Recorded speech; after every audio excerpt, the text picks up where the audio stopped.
but it's not quick enough. We have to get to Wednesday and Thursday to see what the heck's going to happen with the world. Okay, I want to mute myself and the gang will show up eventually. Good luck. Have a nice presentation. Thank you. Thank you.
Hello, Bruce.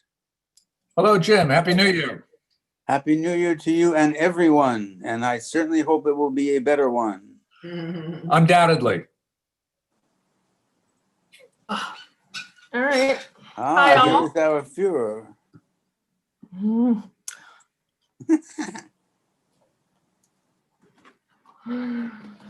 Hi, Debbie.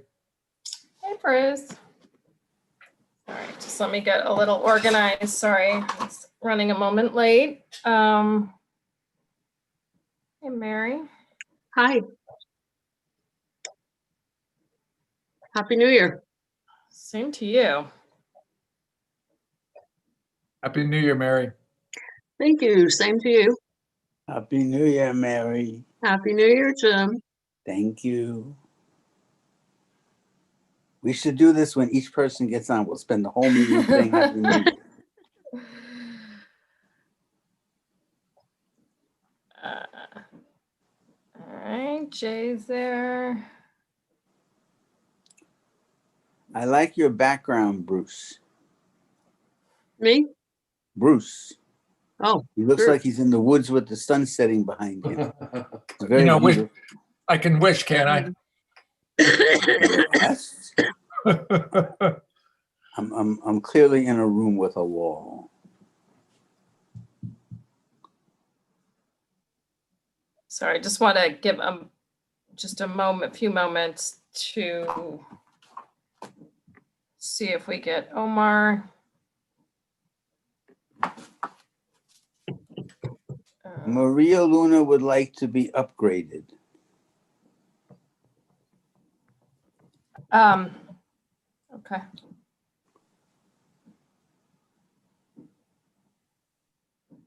Thank you. You're welcome.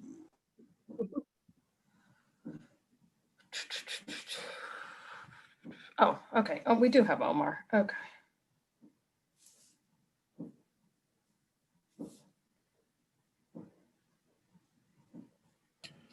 Omar's hiding.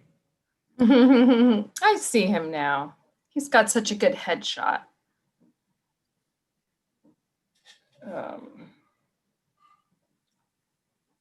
Happy New Year, everyone. Sorry for the delay. I was having computer issues. Hey, Omar, let's see your face. Ha! Ready for that. You can see it in my headshot. Okay. You still at work? Well, no, I mean, we're remote until Oh, at least July 1st. that's right. Sorry. No worries. But your beard is so long, you don't want us to see you. Almost as long as Jim's. All right. I think we've got, hi, Edith. I think we've got quorum for the committee.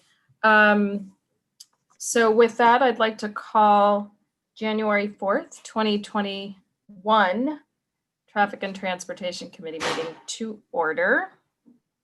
This is CB12 Manhattan.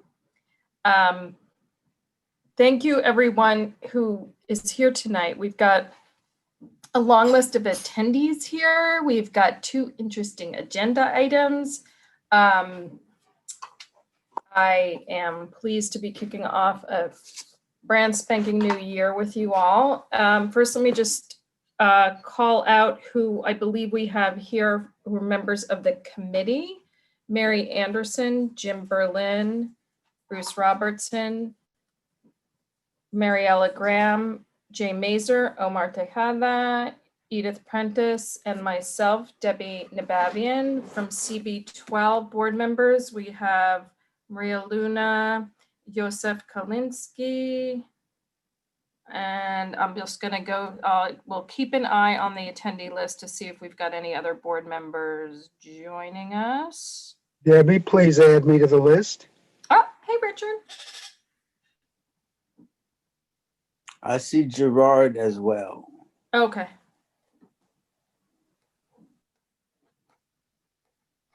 Robin Cruz. Does he need to be, do Gerard and Robin need to be promoted or are they, oh, there's Gerard. Okay, I got it.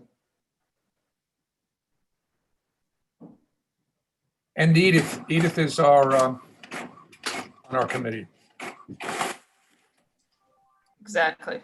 Did I not say her? All right, so we've got a full house. We have 2 items on the agenda tonight. We're going to start off with the City Bike presentation. As people remember, we have the DOT team here to present the second half of CB12, the northern half above 184th Street. As they did last time, they are coming to us tonight to present the program and the draft station map for the northern part of CB12. I would like, unless we learn something that contradicts this, to keep the process that we had last time, which was that after this meeting, I will be the central point to collect feedback from CB12 board members. The public will be given instructions tonight from DOT to respond directly. This is not a reso item. And DOT obviously will just let me know how much time we have to collect the feedback. Unlike last time, this isn't going to get a separate presentation to the board beyond, tonight's presentation. And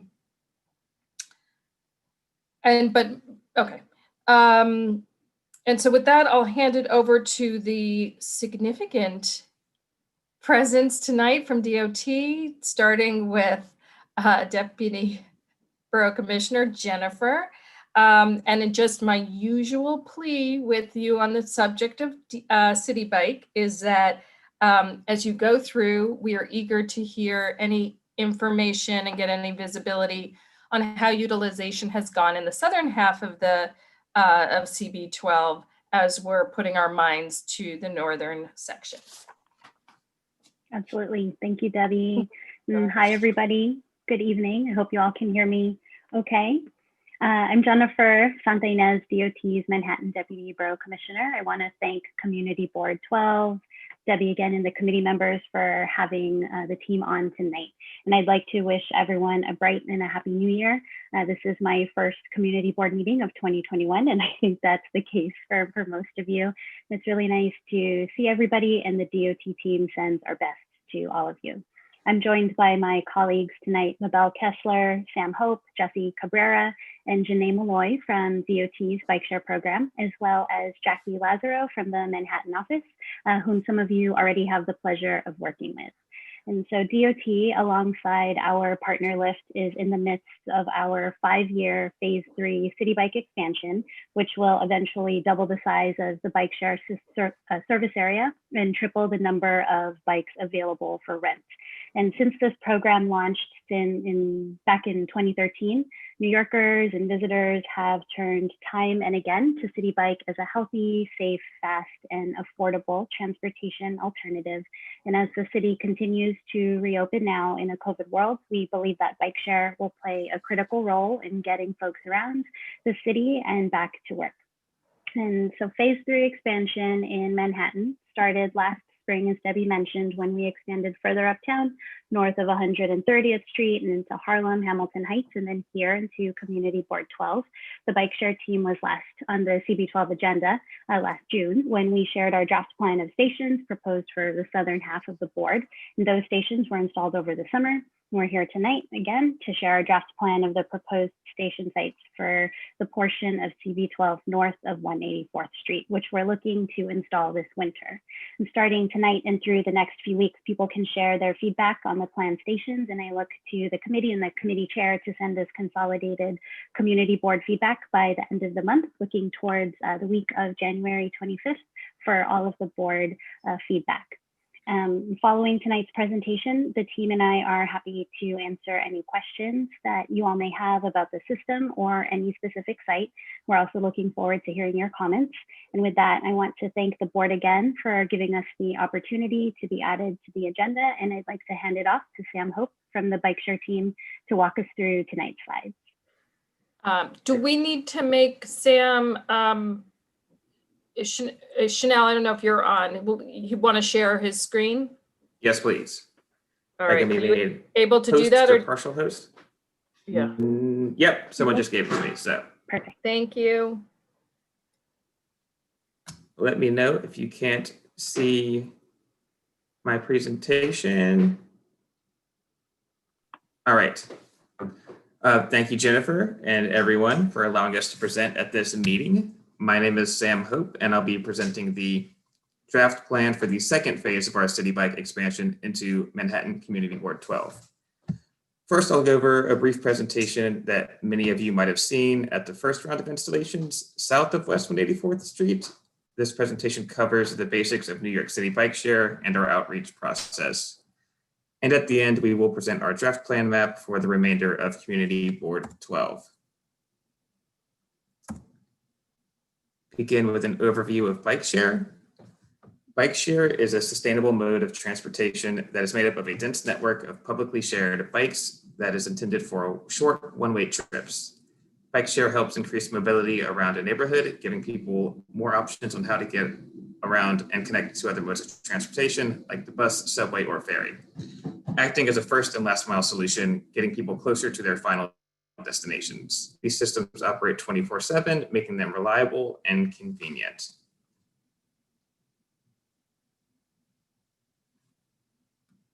City Bike is New York City's bike share system. It's the largest and most highly used bike share system in the country.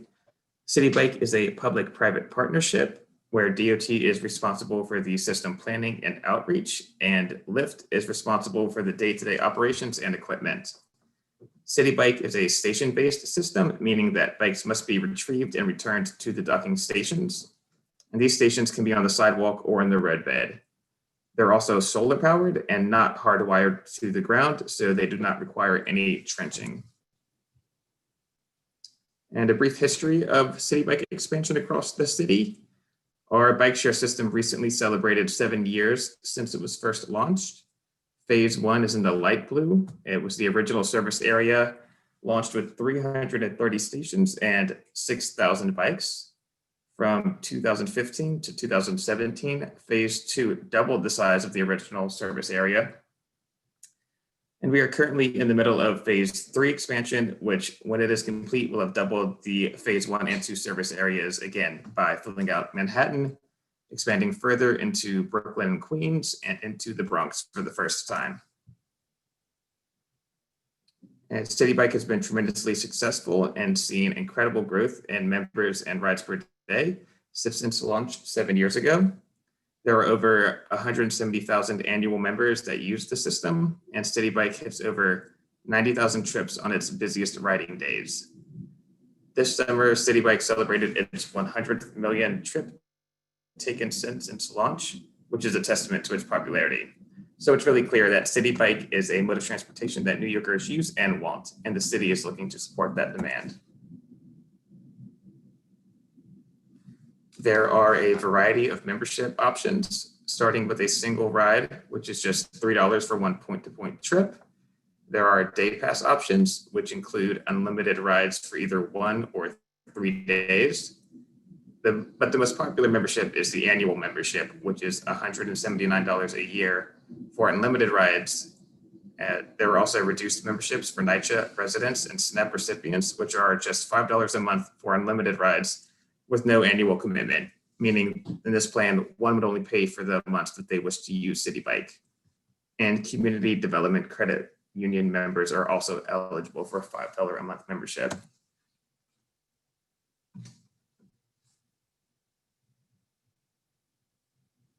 City Bike participates in several community partnerships and programs, including some community grants, which are given to community-based organizations for engagement with low-income and minority populations. For instance, City Bike gives out partner keys to community organizations for expanded programming and education.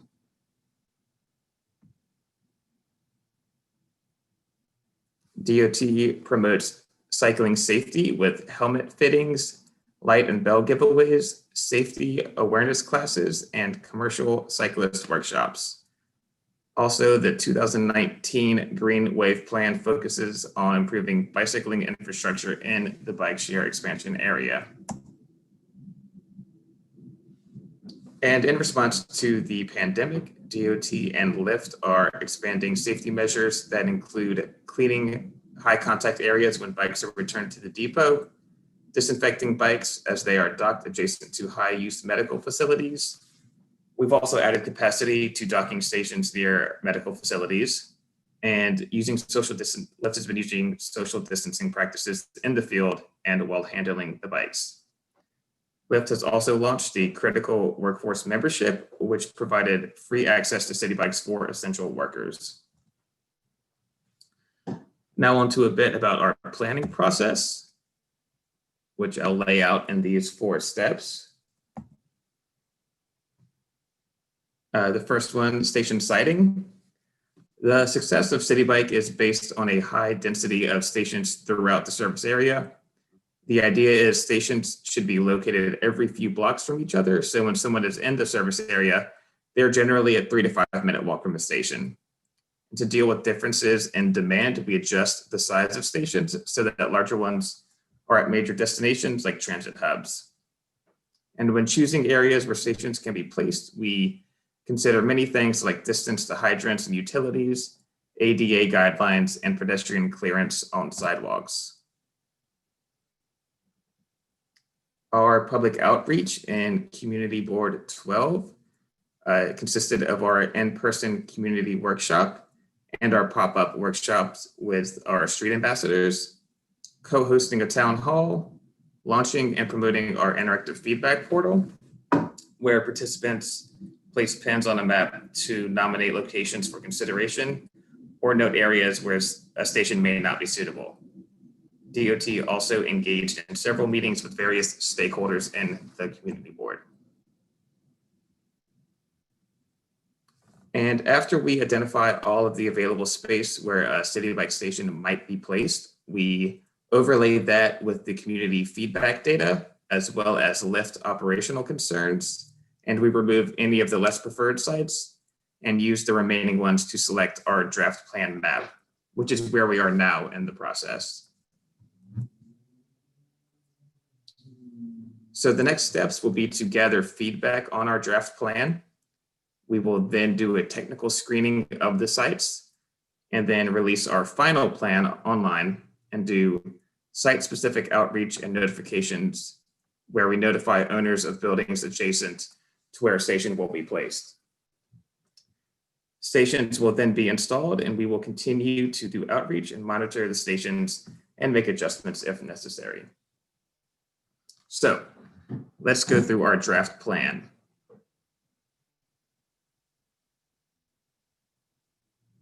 Here is the map for the rest of Community Board 12 above 181st Street. And we will go through this map with some more zoomed in slides so we can take a better look. This draft plan is available online under our Maps and Plans tab. And in this part of the expansion into CB12, there are a total of 36 stations, and we arrived at this number of stations based on density and need of the area. And I'll also mention, like Jennifer did earlier, that we'll be accepting feedback from the community board before the end of the month. And as we go through these zoomed in maps, we're going to start at the bottom of this and move our way north. So here's our first map. The bottom of this will be 184th Street. And the legend for the map is here. The squares represent stations that will be on the roadbed, and triangles will be stations on the sidewalk, and circles are stations that will be placed in pedestrianized roadbeds. The letters in the center of each icon are the cardinal direction of the street that station will be located. So for instance, this station will be on the sidewalk on the south side of West 190th Street. In this portion of the map, there are 4 stations on the roadbed, 5 on the sidewalk, and 3 in pedestrianized roadbeds. And when choosing stations, we try to place them close to other transportation connections like subway stops.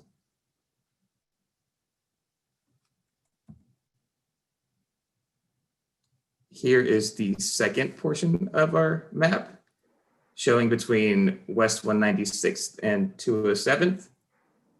There are 14 stations planned in this section of the map, or 14 stations planned on the sidewalk and 2 in the roadbed. And I'll give a few more moments to look at this, and we can always circle back through these slides if people would like to take another look. Sorry, you said there's 2 roadbed on this map? Yes, Where? one on Seaman Avenue and the other on Academy Street. Ah, got it. Here, I can use my mouse. Sorry. No problem. Says And like I something said, we can always go back through. Okay. And here's the final portion of our draft plan map, showing above West 207th. And so far, there are 5 stations planned, 5 for the sidewalk, 1 for the roadbed. And there will be 2 more stations added to this map, pending coordination with Columbia and Parks.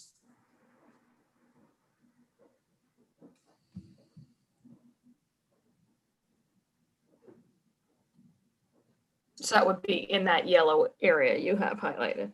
Exactly. 2 stations will be Okay. added in this area, pending Okay. coordination. So that's our map. We can open it up now for questions. And of course, we can go back through any of the zoomed in maps to take a better look. Okay. Thank you for that. I'm going to go through, just before I call on committee members, could you just give the total tally of the 36 stations one more time? It went by fast, Sam. How many roadbed and how many sidewalk? So yes, I can. I have the numbers written down here. 36 total stations, Mhm. 26 on the Don't know. sidewalk. Okay, Yeah, exactly. 2 we're not sure. okay, 26 26 on the sidewalk, 7 in the roadbed, and 3 in the pedestrianized roadbed. okay. Thank you. We're gonna start with Edith Prentice. Which adds up to 36, but we're assuming.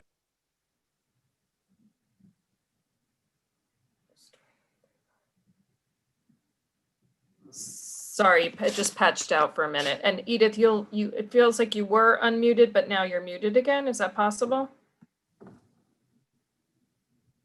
Could be. Hello? Okay, there you are. We can hear you. Okay. You threw in ADA in the middle of this discussion. Why? Those are things that we consider when, especially for like sidewalk stations, clearances from the curb cuts and pedestrian clearances. We always try to maintain at least 6 feet sidewalk clearance. You don't consider Behind the having stations. accessible vehicles an ADA issue? Yeah, we do. And you decided not to have them. I'm a little confused what you're asking, I think. There are other localities that actually include accessible bicycles. Okay, New York City is not one of them. that's a good point. That is a good point. Maybe one of my colleagues can speak better to this, but we do not have any ADA accessible bicycles in our fleet. Holly, 7 years ago, promised we were working towards this. Polly is gone. Margaret is now the person. I sent an email to Margaret congratulating her, never heard back. Yeah, where do we stand? Oh, 1 second. Let me finish the second part of this. Looking at the Dykeman Broadway intersection, I'm concerned about the block, the first block there on the east side, which looks like there's a sidewalk and there is both sidewalk and street restaurants in that block. You're talking about this station here on Broadway and Dykeman? Yeah, I'm trying to get back to it.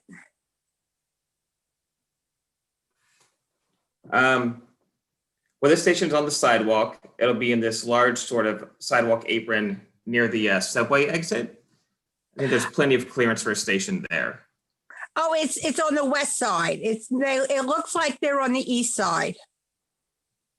There's one there, and now move your cursor over, and you're on the east side. This one also? No, under the M, there's an A, and then there's an other blue dot. Isn't that right in front of Public House? Or is that in front of McDonald's? This one up here? I Are the like blue? that. I think she's asking, are the blue dot stations? What are the blue dots? Oh, no, I'm sorry. The blue dots represent subway entrances and exits. Oh, okay. I thought the blue dots were where you were putting these things. No, Never no, no. mind. The orange icons. Okay, so the S. No, that's Yes, this one. on the south side. Well, it's the southwest side. Yes. Okay. And hi, Edith, did you have any other questions about that The station or ADA. any other station? And then I can get back to your ADA question, but I just want to make sure we wrap that up first. No, I thought those were, I was wondering why they were so concentrated. That's all. Gotcha. And I do, Edith, I want to thank you for your comments. And you are right, for folks that don't know, the agency had a recent change in leadership. Commissioner Polly Trottenberg left the agency last month, and we have acting Commissioner Margaret Forgione at the helm. And Edith, you mentioned adaptive cycles or cycles that could be used by people with disabilities or different abilities. And that is something that we have discussed with our partner list. It is something that we haven't yet been able to produce and come up with a working solution here, but it is something that is a priority for the agency in terms of trying to figure out like how we can at least make the existing system ADA accessible to ensure that pedestrian clearance and other clearances are met. But note taken on your comments, and I will follow up on your comments. If you want to, I'll put my contact information in the chat if you would like to follow up with me. I can certainly bring your comments to Borough Commissioner Pinkar, and we can raise with Commissioner Forgione.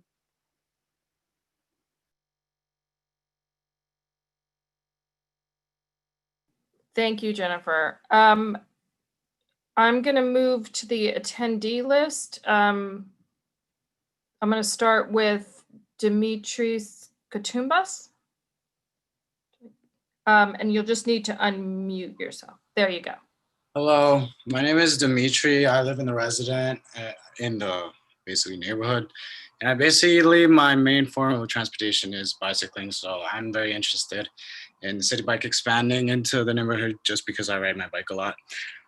From basically the map, the first map you've shown, you're basically saying that you're putting 2 new stations on Fort Washington, an additional 3 on Broadway, and basically another 2 on St. Nicholas. Basically, the only avenues there that actually have proper bike infrastructure is Fort Washington and St. Nicholas. Broadway is a truck route, so you basically have about 7 stations from 155th Street all the way up to 193rd on Broadway, even though Broadway is notorious with like accidents, and it is a truck route, so we have a lot of trucks here. And what basically my comment is to Jennifer, you have DOT proposing so many new stations, and basically DOT doesn't really do anything much for the safety of the increase in people using City Bike. Not only that, you're also endangering pedestrians more because bicycle infrastructure comes hand in hand with pedestrian infrastructure.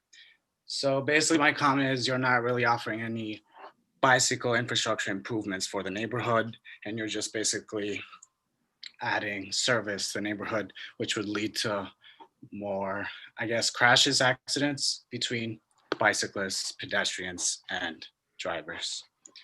Thank you. And Dimitris, I just want to thank you for your comment. We certainly coordinate very closely, or the bike share team coordinates very closely with the bike unit at DOT. And what the City Bike system will also help to provide us with is the data that shows where exactly folks are riding. You can also share that feedback through the board or directly with DOT for us to evaluate certain corridors for further improvements and enhancements of the bicycle network or other bike facilities such as additional city racks or corrals. So I do thank you for your comment. All right, thank you. I was just going to remind people, and I see Jim, you were trying to remind me as well, that people will have 2 minutes to ask their question and get an answer. And we try to minimize or not have at all back and forth. Deborah Cardona.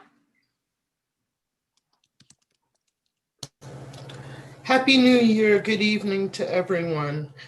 I am a resident of West 163rd Street, and with this pandemic, I commute as a teacher by bicycle when I'm teaching in person, and I've always written for a number of years. I'm going to piggyback what the gentleman said before me about the lanes and the roads. I think we all know, and it's disconcerting when it is asked of the citizen to do the work that is basically your agency's responsibility. And when we talk about traffic studies, the transparency is lacking, the communication is lacking. Nobody on my block was ever informed of there being any city bike station, and where it is placed is in one of the most dangerous sections of my neighborhood. But that's okay, with broken streetlights, which are still broken, with a road that is still dangerous, that leads to 165th Street and Riverside Drive up a hill. So my concern is again, about safety of people.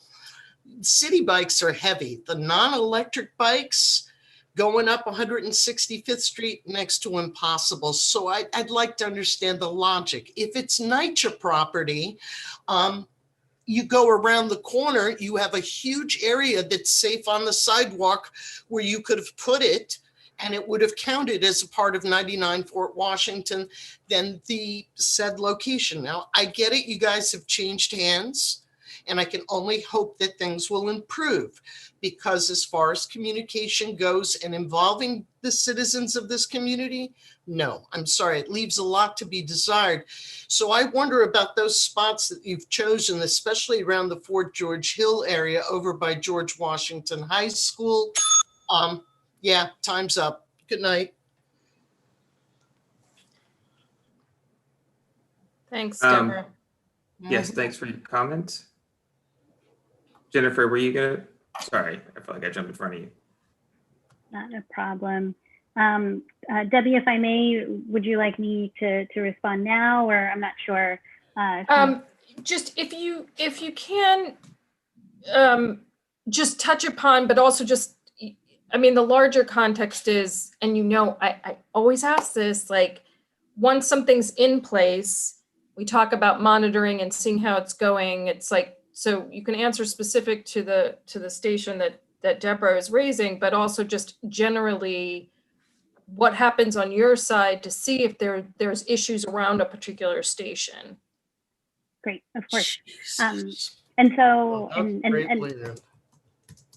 Deborah, I'm not sure, so you were speaking about the existing station on 163rd Street. For instance, if there are, and I can't recall if you reached out to our office directly about this one, but for any stations in which there are complaints or comments on and requests for adjustments or relocations, the bike share team does take a look at the existing configuration as it stands to see if there are any conflicts with operations of the adjacent properties, if there are any access concerns, if it's you can see here based on this slide, as well as the draft plan, the whole draft plan for this northern portion of the board, as well as what we installed in the southern portion of the board, we focused our installations on the sidewalks so that we wouldn't convert, we'd minimize the parking take across CB12. If there are particular sidewalk stations that we've already installed where there are concerns about clearance or accessibility, we might have already exhausted the sidewalk, the feasible sidewalk locations in that area, and may have to look at alternate locations in the roadbed. And so I'm not sure, Deborah, if that addressed your concerns, but you can definitely reach out to the Manhattan office. And then Debbie, like we're looking forward to hearing about any other specific locations that we can also take a look at. And when we do have the opportunity to make the adjustment, whether it's removing some of the docks or relocating a kiosk to the other side, or even relocating the station, we will do that. She's actually talking to me. Deborah, you're on a live mic. My apologies.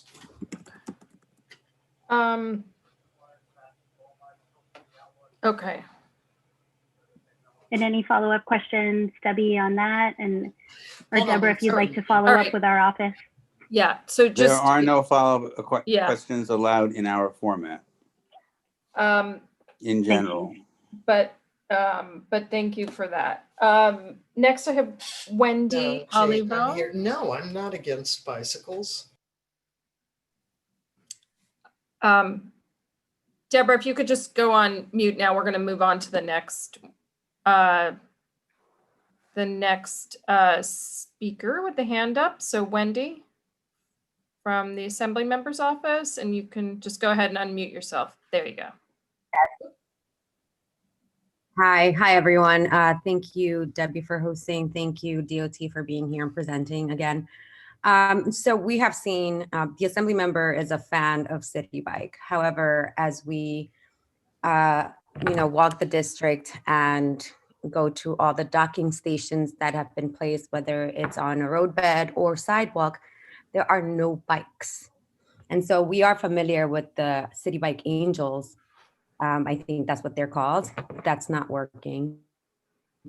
So, there are no bikes in any of the docking stations. Is that something that you guys have looked into as you move further north? Yes, we unfortunately find that a lot of times the sort of edges of our service area often fill up and empty all at once with bikes as they move from the edge to the center during the middle of the day. And hopefully as more bikes are pumped into the system and the system expands further north into Enwood and then even into the Bronx beyond that, it'll become, plenty of bikes and docks at all times. But rebalancing is something that we and Lyft work hard to keep. And that's heard and understood by the Assembly member, but there are literally no bikes any time of the day that we look. And we walk around, we look for city bikes, we ride the city bikes. And to be quite honest with you, when we do see them, we call each other like, hey, did you see that? There's a bike at the dock this day. So I understand that you guys are working hard, but it's not working. There are no bikes up here. And so how are you then going to have bikes further north? It's almost like, okay, so we lost these parking spaces for these docking stations, for these bikes that are supposed to be, and they are a great mode of transportation. They have been absolutely invaluable, especially during this time. However, they're just hard to find. And then the second thing was also, we live in, the highest point of Manhattan, very, very hilly areas. And so most of your plans do not include the e-bikes, which is what most people up here would ride because it's you're riding from, That was the official ding. That earlier ding, I don't know where it came from, but this is the official one. Got it. Thank you. Okay, thank you for your comment. And just for a quick response, thank you for being a supporter and invested in City Bike. And we can make a note to Lyft about the rebalancing and trying to get more bikes up there. Like I said, hopefully as the system fills out, the bikes will follow. And to address the electric bikes, the stations aren't electric and non-electric. The electric bikes are free-flowing in the system, just like all the other bikes. So well, I understand that the bikes are very heavy and the electric ones are definitely would be used in this neighborhood. So hopefully they'll come with the other ones. But thank you for your comment. And if I may, Sam, would you be able to add in a bit of information? I think there was an increase in e-bikes that were kind of transferred into the system over the last few months. Is there plans to kind of provide more or just a little bit of the e-bike stats, if you may? Yeah, one of my colleagues has more information on it, but I know that there have been more added to the system in the past couple of months. It's an initiative Lyft has been working on. But that's all the specifics I have off the top of my head. Unless can you hear me? From DOTS. Yes, oh, definitely hey, can hear you. Hello, can you hear me? Yes. Okay, great. Yes, just to go quickly at Jennifer's point, last time we presented, that was something that a lot of people said, like, it's very hilly here. Please add more e-bikes. And around the last January, there was maybe a couple hundred e-bikes. I want to say anywhere from 400 to 500 in the system. And I just quickly checked, there are about 2,400 e-bikes currently in the system right now. And Lyft is planning to add more. I know it's not as fast or not as widespread as some people might like, but there are plans to continue this sort of expansion of available e-bikes. Thanks, Jesse. We're going to move now to Phil Bethiel, how do you say your last name? Thank you. It's Phil Bethel. Bethel, that's right. I'm sure I got in there over the years. So I'd like to thank DOT for bringing City Bike finally to the tip of Manhattan. Very excited to see it. As one of the majority of Inwood residents, who doesn't own a car, obviously a little bit disconcerting to see that preserving parking spaces is the DOT's default in this case, especially as mentioned earlier, sort of an ADA access, keeping a clear sidewalk is really important. So going forward, certainly be more interested in seeing more sidewalk spaces. My neighbors already talked about the rampant double parking in the bike lanes, so another plug for that. I would like a question DOT, what is the timeline for expansion to the north in the sort of Kingsbridge, Riverdale area, as well as to the east across Fordham, as a lot of residents up here frequently commute and travel to and from the Bronx? Thank you so much for bringing this uptown. Thank you for your comment. To address the point about expanding north and east and to the Bronx, that is upcoming. We're going to install here in Manhattan first and then move over. As the system grows, it has to grow sort of from the middle out. So that'll be coming shortly. Thank you. All right. Thank you. Before we continue with the public attendees, I just want to cut back over to our Assistant Chair, Omar Tejada. Omar, did you have? Thank you. Yeah. Okay. So I really want to, first I want to thank you for taking the time to present this to everybody and your patience with the Q&A section.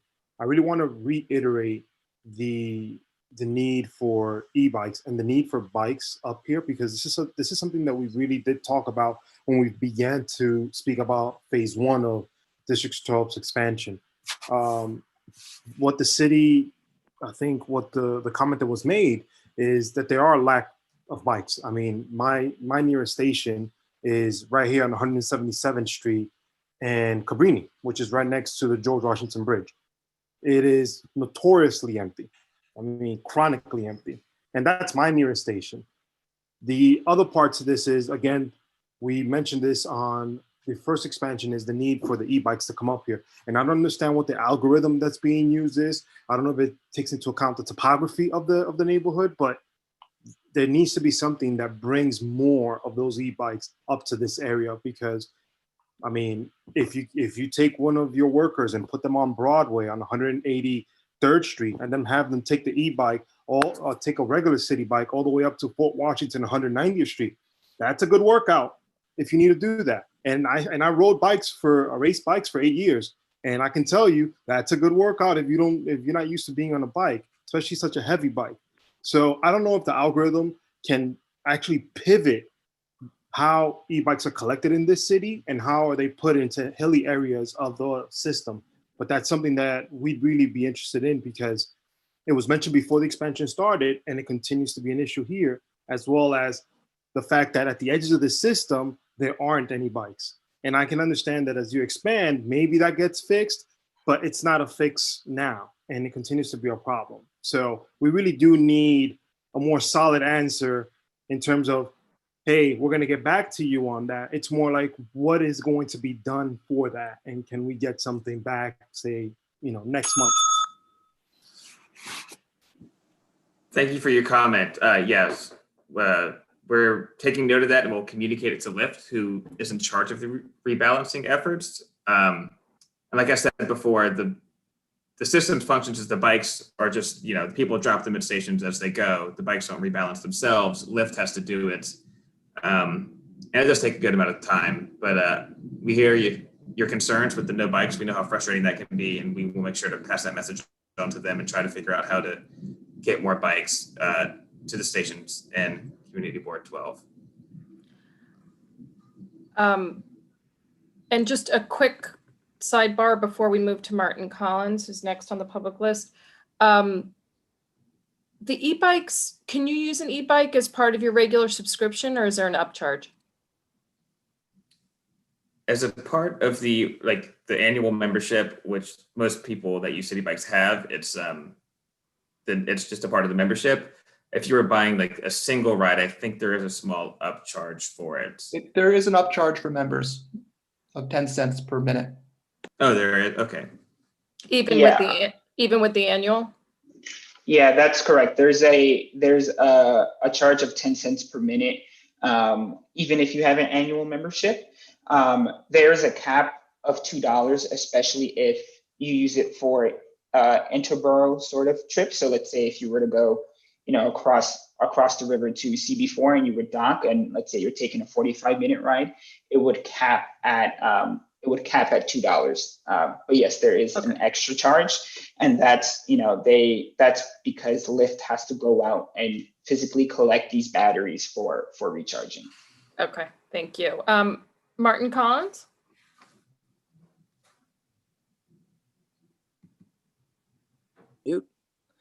Hi, good afternoon, good evening rather, and Happy New Year to everybody. I have questions regarding the placement of stations between 207th and 220th Street. If we could pull up that portion of the map, the northern portion of the map from West 207 to 220th Street.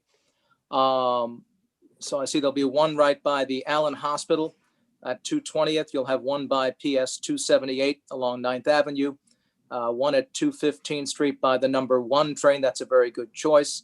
And one over on Seaman Avenue near the entrance to Inwood Hill Park, as well as on 212th Street and 10th Avenue. I have 2 quick questions. Number 1, what is the time frame for the 2 additional stations pending further discussion with Columbia and New York City Parks? Will you notify us and allow residents time to respond to DOT regarding the placement of those 2 additional stations? And finally, who at the Department of Transportation should we email our comments? The 2 stations we should know shortly. We just didn't know in time for the draft plan. They'll definitely be included in our final plan, but I think we can let y'all know once we make those decisions, so you do have time to comment on them. And I think the system is, I think Debbie will collect all the comments and then send it over to us and Jennifer at the Borough Commissioner's office. Someone correct me. And then, I'm sorry, the public, you're going to give a contact, it's direct contact to DOT. Jesse, do you have that? Yeah, tomorrow morning, I'm going to update our main page of our bike share website. And on that main page, it will have direct links to this presentation, to the draft plan, and to our email address, which is bikeshare@dot.nyc.gov. So you can send the public can send their questions, comments, concerns, whatever they want through that email address. But I will make sure to update our main page, which is nyc.gov/bikeshare, tomorrow morning.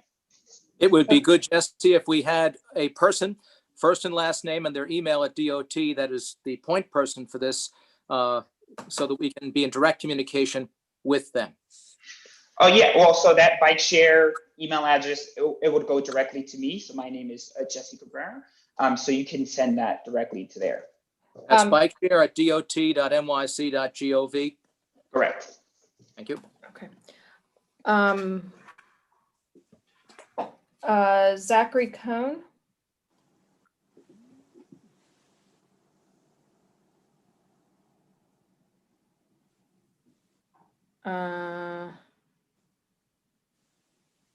Zachary, are you still on?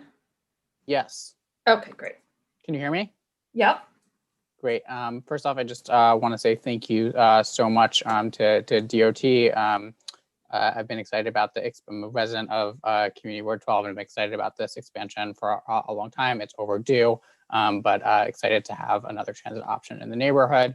And I appreciate all the work that's gone into bringing City Bike to Northern Manhattan. So I'd like to pick up on what I think Dimitri was the first question asked, said, which, basically, about the placement of stations along Broadway. And, as a couple of other folks have noted, I think given like the elevation, the fact that the 2 north-south rights of way for cyclists are on Fort Washington and St. Nick, if you live in sort of the valley between those two, it's very difficult to like find a safe place to route to go to bike north south, and to be able to like use if you're planning on using a bike to run errands, pick up groceries, things like that. And so I appreciate the placement along Broadway, but also want to just echo what others have said about safety for cyclists. And then also just on a similar note, I appreciate the station placement by subway entrances, but it seemed to me, and it could be that I missed it, but it seemed to me that there was a decision not to place a station at the 184th Street entrance to the A train on Overlook. And so I just want to flag that also because, the fact that there's one up the hill and up the steps through an elevator, it's really not accessible for anyone who is, carrying something, has a backpack, that kind of thing.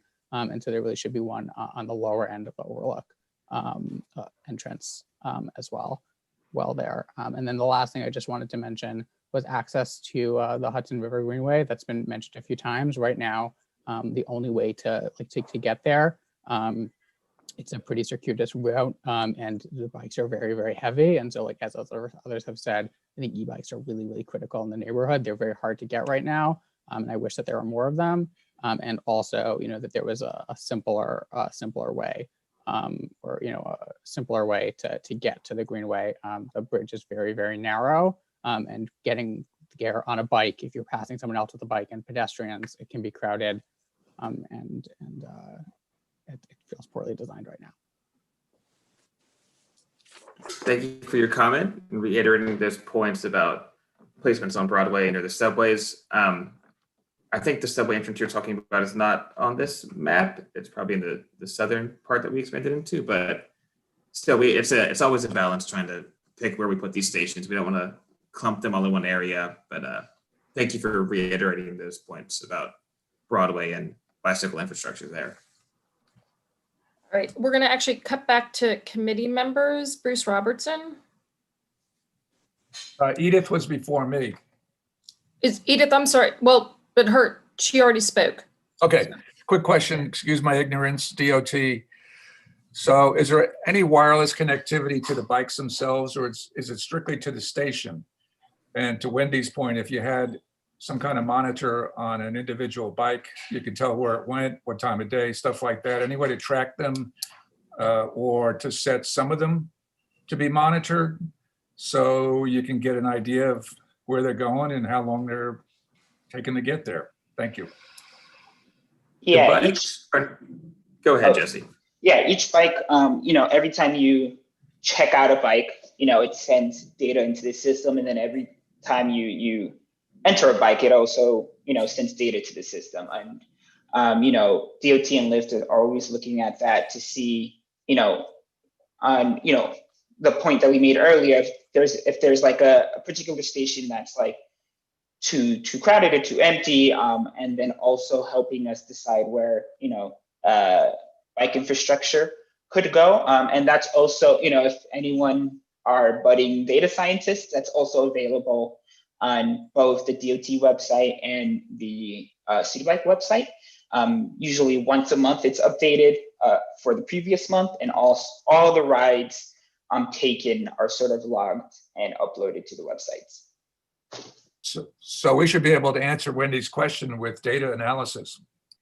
Well, if I may, Bruce, I don't think the issue is that we don't know where the bikes went. It's just that we have the things swim downstream and they just aren't brought back up. So it's not that you don't know where the bikes are, but then if a rider's not going to take it up, people are leaving and they're going downhill and they're not coming back up. So, but it's not that we don't know where the bikes went. We know where people ended their trip. Right. Gerard? Good evening. So I just have 3 points. One is something I've mentioned in the past.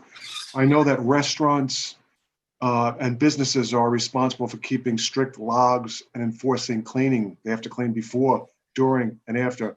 Facilities are responsible for doing high-touch cleaning, but not only doing it, but logging it. Restrooms, logs, dates, times. Question, why should Lift City be held to any lesser standard for standards that are really sinking many of our businesses and facilities? They can barely keep up with that. Two, I want to thank the presenters for coming.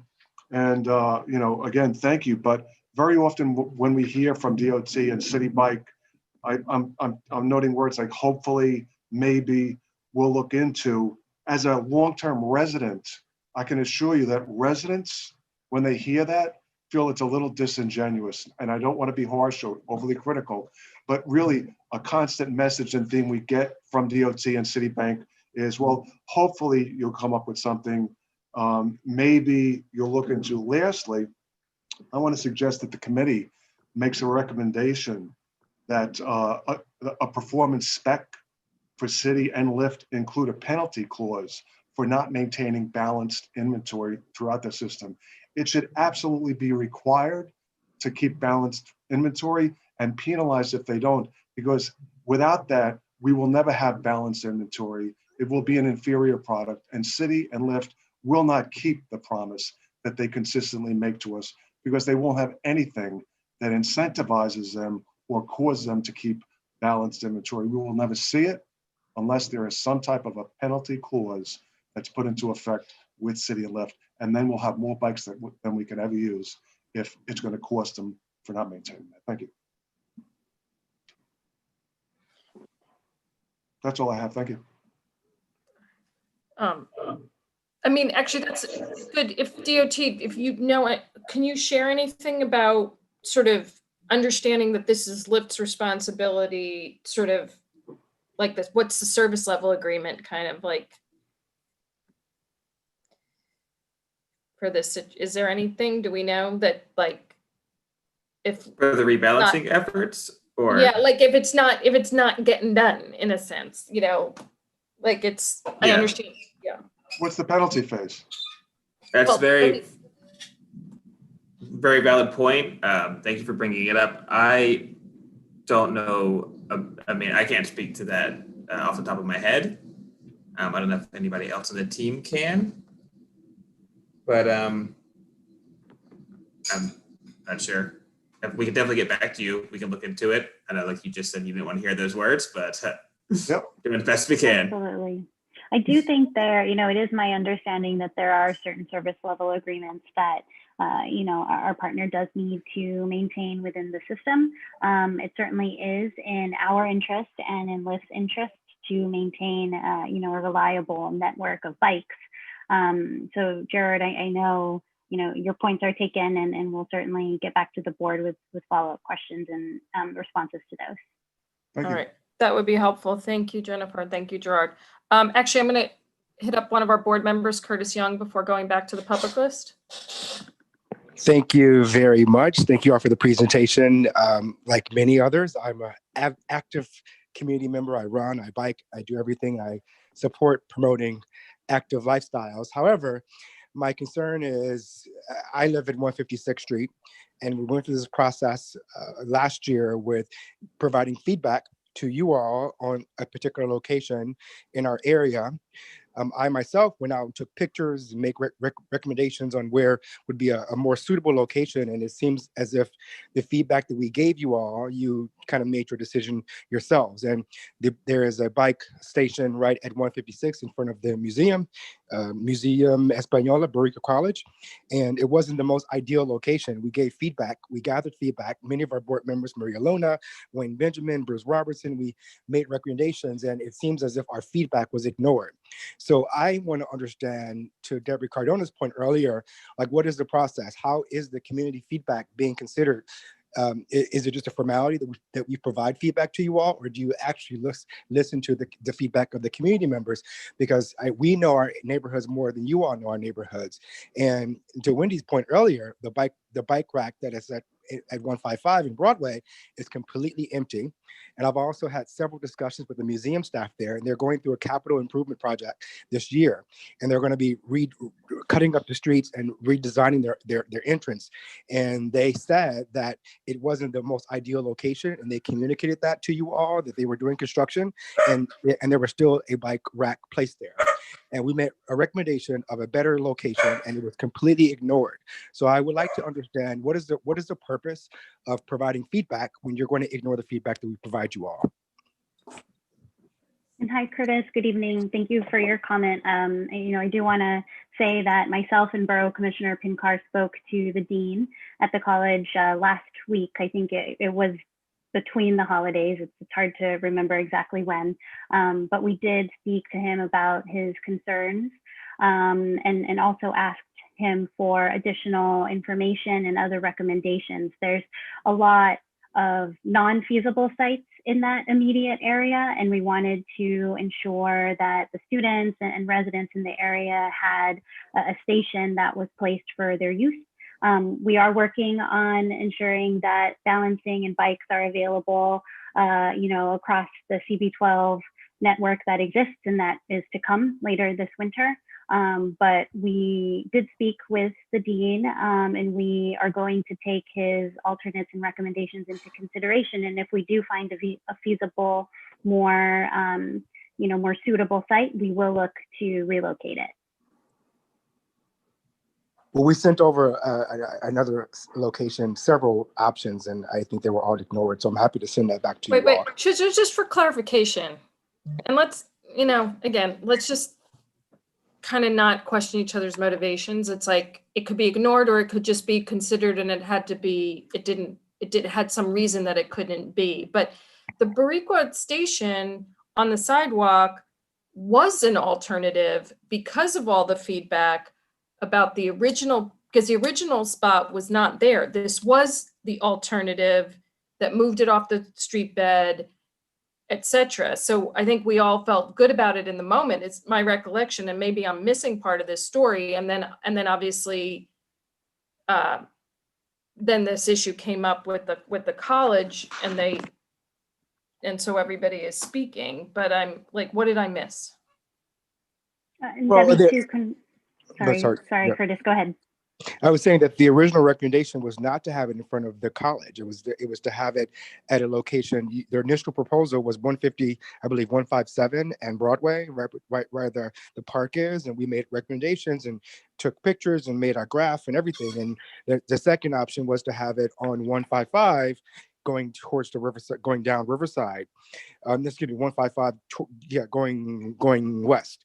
And we never heard back as to why the decision was made. So I'm not opposed to, I'm not questioning the decision. I guess that my issue is we never heard back as to why the decision was, Okay. I never heard back personally why the decision was made, and why our feedback that we gave, we didn't receive any comments about it. And there are other board members who live in the same area. So as we expand, I think it's really important for us to get the rationale. Like if you make a decision that's against the community's desires or the board's desire, that we hear back as to why that decision was made, and how and why you chose to move forward.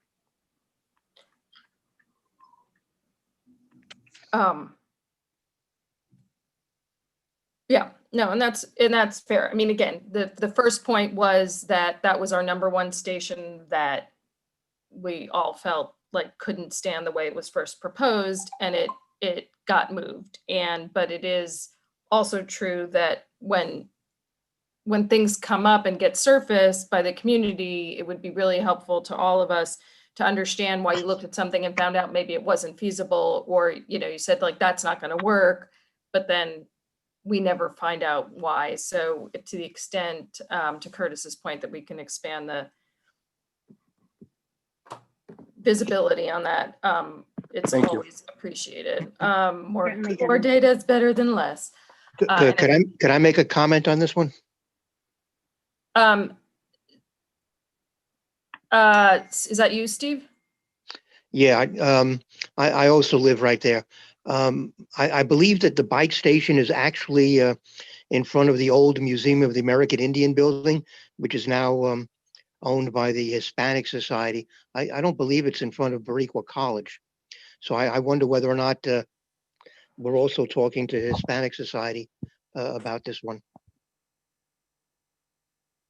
All right, I mean, people can sort of send stuff to me on this station, but we've got a lot of people to go through the current station map. So let's get back to that. And then Jennifer, maybe we can connect, or somebody on your team, and getting me a little more information on what's, the latest and greatest of what's happening with that spot. Tiffany Braby.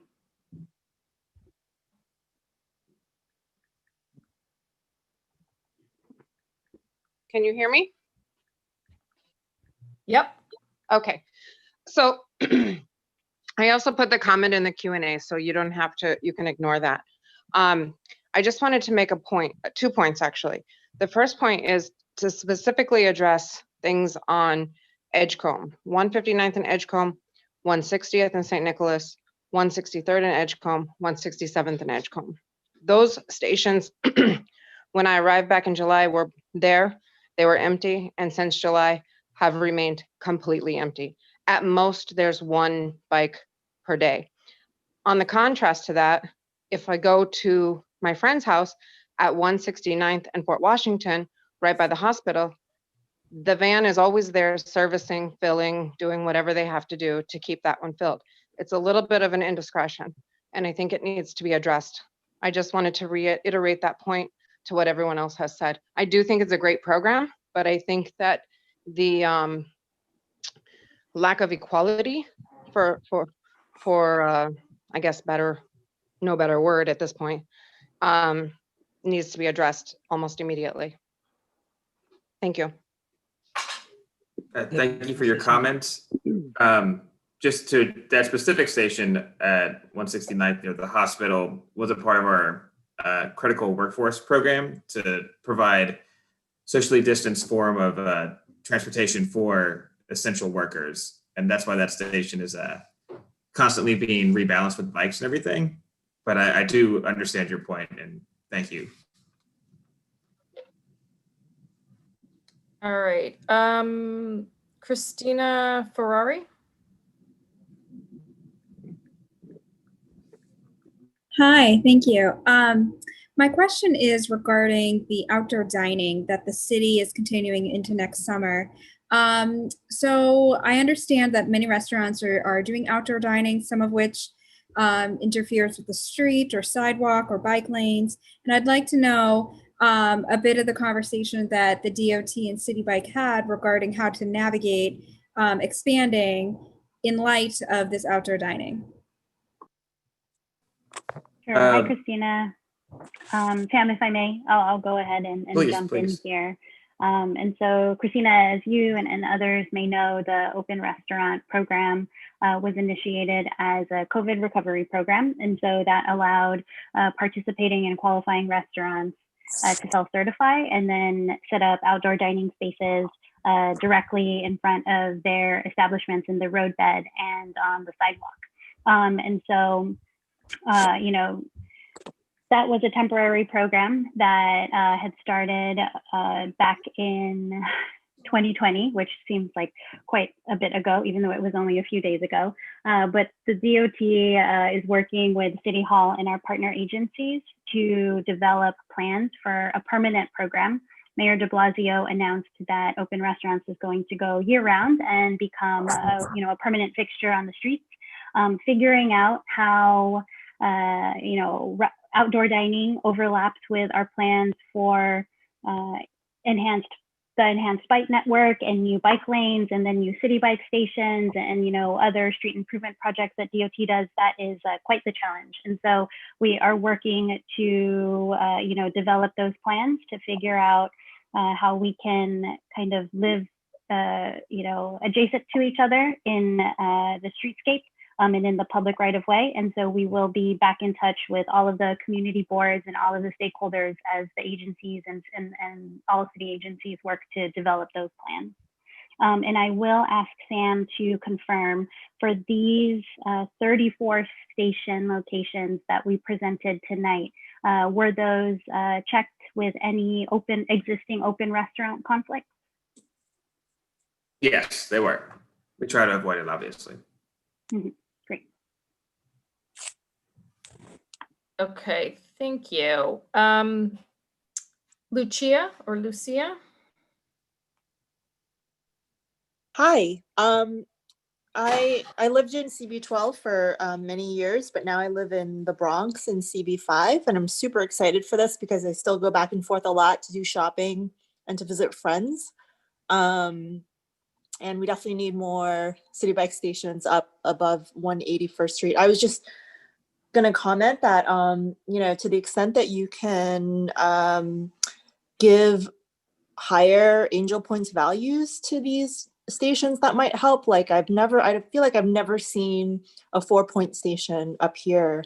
And I think that would be added incentive for folks to bring bikes back. And the other thing is, I know that CB5 and CB4 are not on this phase, but I think once that is opened up, it'll be, you know, the remixing, the rebalancing will be so much better, because right now there's really not a good way to get from the Bronx over to Washington Heights other than by bus.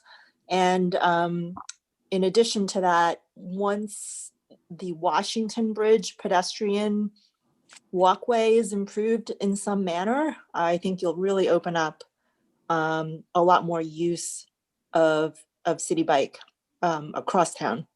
Because right now the pedestrian and bike shared space on the Washington Bridge is like barely the size of two people standing next to each other. So to the extent that you can try to open that up and improve that, I think a lot of the issues with rebalancing will be solved. So I appreciate it. Really excited. Thanks. Thanks for your comment. Lyft is in charge of the Angel Point system, but maybe we can make a comment to them. And yes, hopefully expanding into the Bronx through the east will help, and that should be happening soon. So keep your eye open for the feedback portal for the Bronx expansion. Dave Tom? Hi, everyone. Thrilled to see City Bike make it to Inwood. That's really great. I was an original City Bike member and been following the development of bike share systems since Bixie. I helped locate stations in Battery Park City and Jersey City. I've studied data visualizations of the usage patterns. I understand what DOT and Lyft are going for here with the network effect. That said, my concern is the 3 stations I see on your map at 9th Avenue and West 219, 10th Avenue and West 215, and 10th Avenue and West 212. If you want to bring those up. Those are very post-industrial, depopulated, deserted areas. If you leave city bikes there, you're asking them to be stripped for parts or thrown in the river, just to be utterly frank about it. I mean, I had trouble getting sanitation to put litter baskets around there because of that concern. All 3 of those stations should be relocated to Broadway for the same cross streets so that they'll see the kind of coming and going usage that works best with mixed residential and retail areas. They can also then better back up the Isham A-Train City Bike station, which is inevitably going to struggle with balancing. And so if you move the one from 212 and 10th over to Broadway and 212, that can act as a backup for that. Maybe in 10 or 15 years post rezoning redevelopment, there'll be logic in locating on 9th or 10th Avenues, but right now there's just no logic to put bike stations anywhere over there. Also, I'd like to see one additional station somewhere in the Park Terrace area, say on West 215th Street. The 2 stations that you've yet to add will no doubt be on Columbia property on West 218th or at the edge of Inwood Hill Park and Indian Road. So you're going to leave that dense area, that hilltop area of 4,000 people, somewhat unserved. It'd be nice to see a station somewhere in that block of housing. Thank you. Thank you for your comments. They're noted, and just we can take another look, but I'd just like to reiterate that it is a struggle with where we want to put the stations and what a technically viable space there is. So it's a constant balance of things. But thank you. Hi, I just want to also just point out that, we do have stations, all over the city in different types of uses. We do have stations in other industrial zones. So, we have to evenly, place stations within a service area to have that good, strong and reliable network. So just wanted to point that out as well.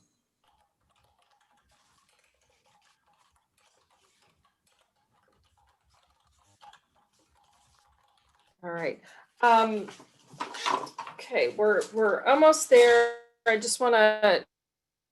gonna come back to board member Joseph Kalinsky, then we're gonna go back out to Sure. John Green, I think.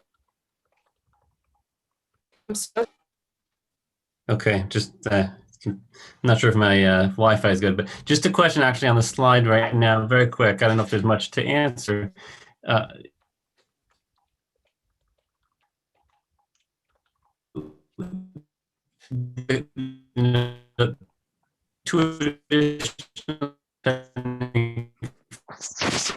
We can't hear you. You're breaking up. Just curious. As well.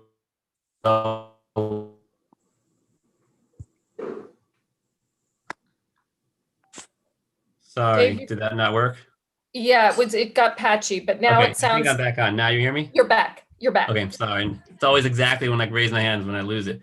No, just a quick question. Just looking at the slide now, 2 additional stations pending further coordination with Columbia University. Has there been similar coordination with Yeshiva University? Obviously, there should be a docking station on Amsterdam near there, but just trying to figure out where the best place would be with foot traffic and things of that sort. I'm just curious what the outreach has been on that. Yes, there has been. And we've come to this station, but I think we have another meeting coming up to confirm. But it's this pedestrianized roadbed here on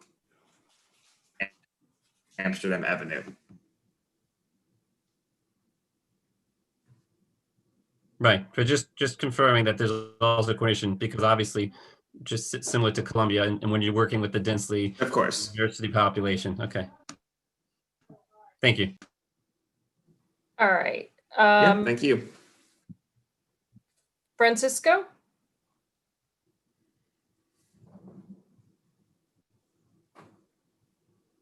You just need to unmute. Hello, can you guys hear me? Hi. Hey, happy New Year, everyone.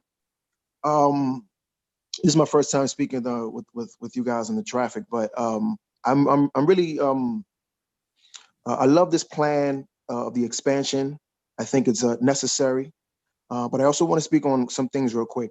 As far as parking, I'm not sure if you guys already touched on this, but are there going to be any parking spots that are going to be taken? I think you guys know that there's a lot of livery cabs in our community who kind of depend on those parking spots. I would like that to be reduced as much as possible. I think there's a lot of other spaces that can be used that don't take away parking, but also give us the bikes that we are asking for. Also, you know, the parking kind of affects like kind of Wahi tourism in a way. People from Jersey, Westchester, Connecticut, the Bronx, they drive in to dine. You know, that affects with the tourism as far as the parking as well. And I think that people have spoken on this before. It's just about transparency, because this is not the first time where we've spoken to you guys about suggestions that we have, and we were kind of not ignored, but it's just we didn't feel like we were heard. And I think that we need more transparency if that's possible. And lastly, have you guys done any analysis on the effects on bike shops, like local businesses, when you guys have this programming? That's all. Thank you. Wait, sorry, is this Francisco from Community Board? Yeah, is this? Oh, hi. Sorry, I didn't. Yeah, okay. Sorry, I would have called on you earlier. It's quite all right. And just to head you up to the squares on the map are the stations that are in the roadbeds, and 7 out of the 36 are roadbed stations. So that's a little bit less as a percentage than what we saw, I think, in the southern half, but there are a couple. Yes, but okay. So, but definitely I'll let sway. DOT, address the rest of the questions. Okay. Yes, like we definitely worked with the Borough Commissioner's Office to help preserve parking in this area, because I know it's a concern for the community. 7 out of 36 stations would take parking, which I think parking advocates could be happy about. The other questions, I'm not sure if any analysis that we've run on local bike shops and how it affects it. And the your second point was more transparency with DOT. Thank you for reiterating that point. It's noted, and we'll try to be more transparent, I guess.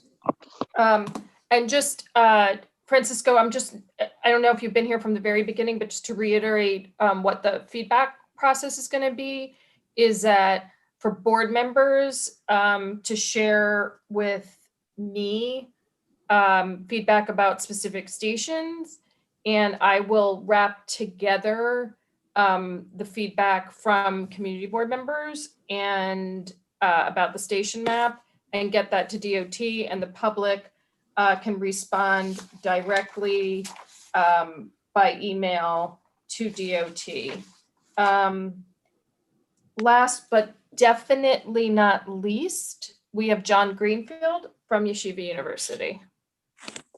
Thank you. I just want to follow up on member Yosef Kalinsky's comments. We do thank the Department of Transportation at Yeshiva University for their willingness to work with us. The location at 185th and Amsterdam does have some, not insurmountable questions about pedestrian flow, particularly to and from the dormitories on the east side of Amsterdam, heading, back and forth between there and our campus buildings on the other side of Amsterdam around the 185th Plaza. So we thank them for that. We do share the Department of Transportation's commitment to increasing pedestrian and cycling access in Washington Heights. I just want to make 2 points for the record for the board. We do have a community board resolution from May 14th, 2019 regarding the Amsterdam Avenue Pedestrian Plaza project. In line with what I believe Curtis had said earlier, with the Bariqua College project, we do want to make sure that any infrastructure that is placed in that area around the plaza between 183rd and 186th does take into account those plans, and that it doesn't conflict with that. Not saying that this particular plan does, but that is an important point for us. We certainly don't want infrastructure placed that doesn't allow that plaza to move forward. Secondly, there was a board resolution from October 2020 regarding traffic conditions along Amsterdam Avenue. I do want to make the brief point that to the extent that greater pedestrianization and bicycle access can complement and contribute to that effort outlined in that board resolution and the work that the university and its community partners have done, we do welcome the opportunity to work with the Department of Transportation. So thank you for the time.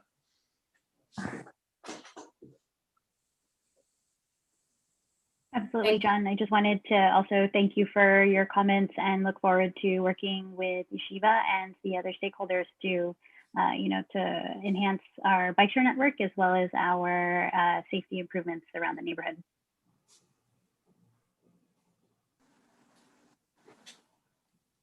Okay. So with that, I think we're going to close up this item. I really want to thank the many attendees who came out for this tonight and for all your many comments about bike infrastructure and about the city bike station specifically.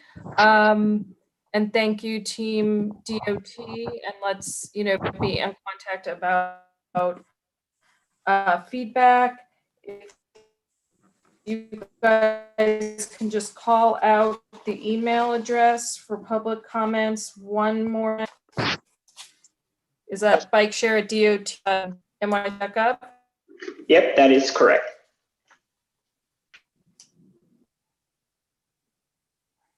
Sorry, I think my internet. Okay, great.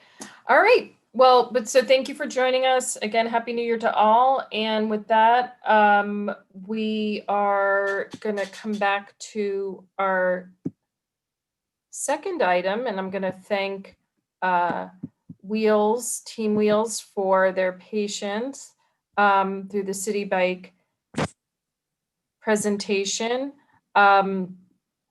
We have Genesis Abreu here from Wheels.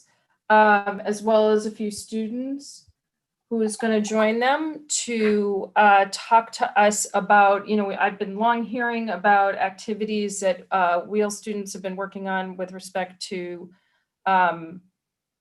safety and the environment and around the schools, their school and the schools on 182nd Street. And so with that, I'm going to pass this over to Genesis.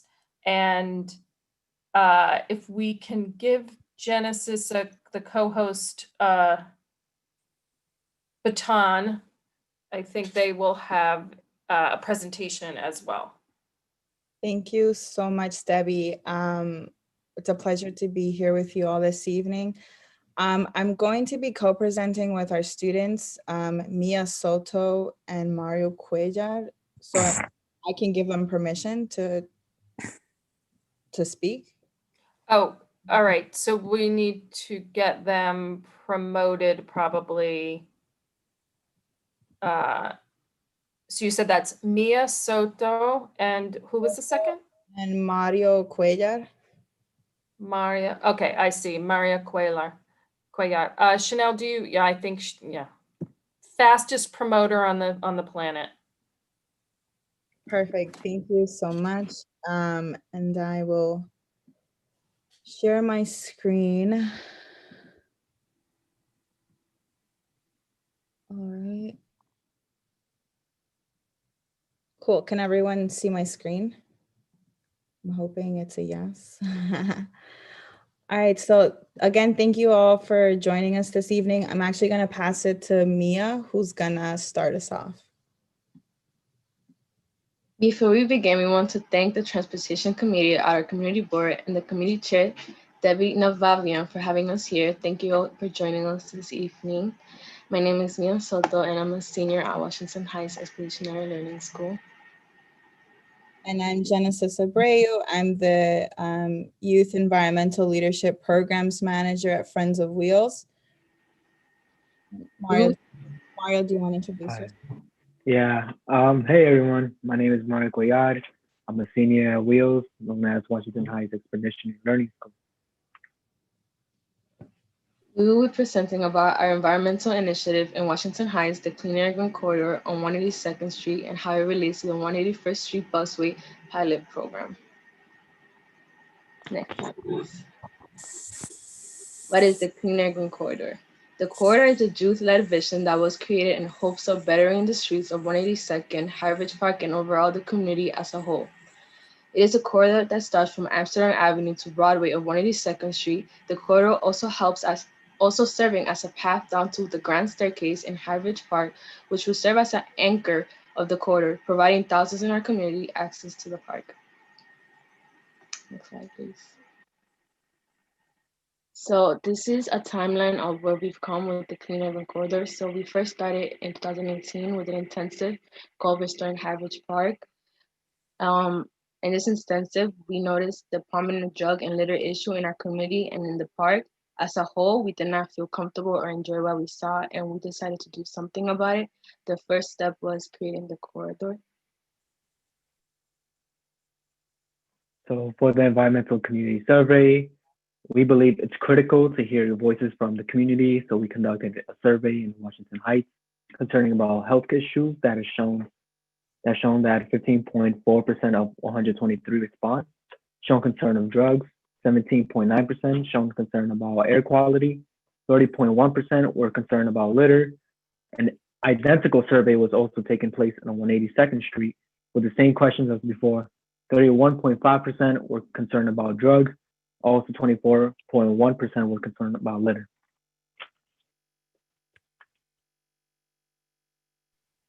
During the summer, Friends of Wheels hosted an environmental justice institute where we went deeper into what we wanted the corridor to be and what we wanted it to look like. For 3 weeks, we broke into 2 different groups where we worked in the outreach aspect and the structural aspect of the corridor, so what we wanted it to look like, and networking and communicating with other organizations and other members of our community. Next slide.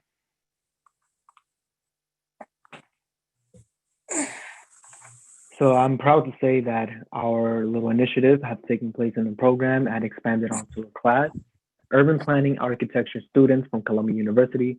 We're working with the senior class to provide information on how to design the corridor, how to fund it, how to maintain it, and to better educate students to be critically engaged in their community. Next slide, please. So environmental injustice is neglect of a community that has been disproportionately affected by health issues that is easily preventable by government regulations.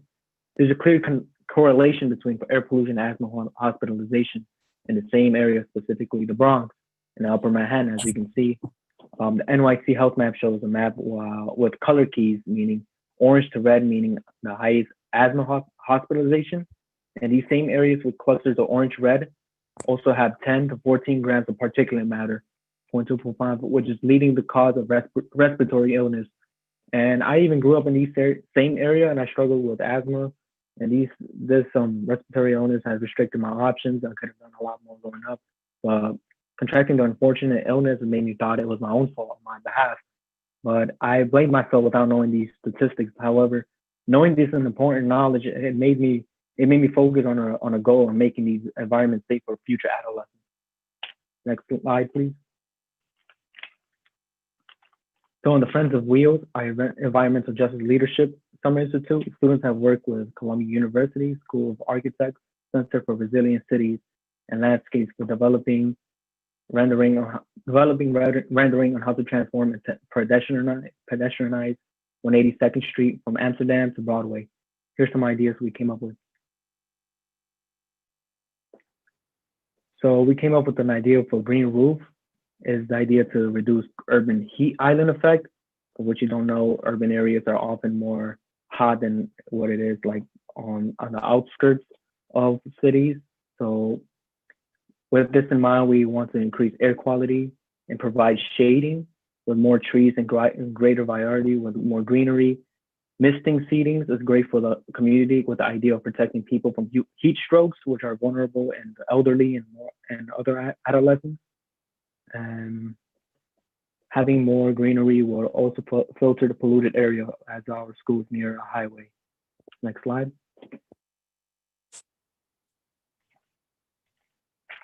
So we also thought about green roofs, which could improve and cool down and reduce air pollution. So since it does get really hot in the summer and the bus stops are near the traffic, this could help reduce the pollution in the air and keep the area more shaded and warm.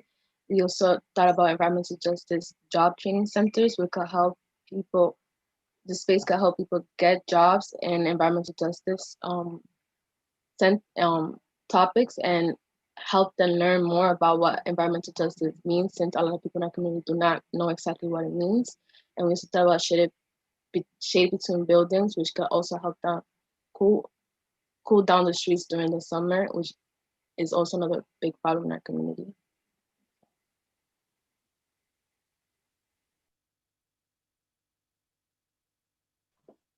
So NYC data have reported in Washington Heights, around 30% of our community experiences food insecurity, which means that we lack access to affordable food or healthy options.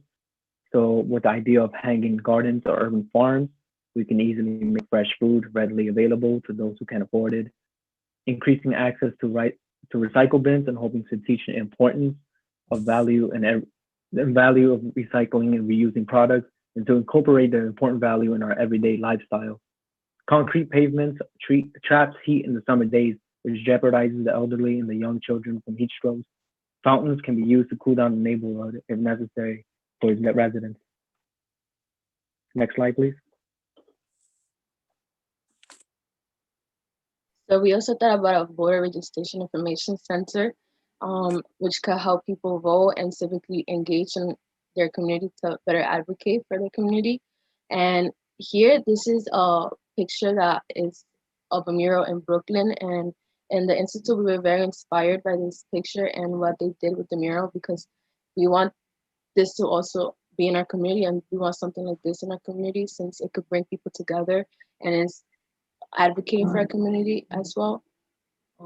And this, having something here, like a voting center, could provide people who don't have resources to places like this in their community, and we don't have to, go to other places to vote and be engaged. So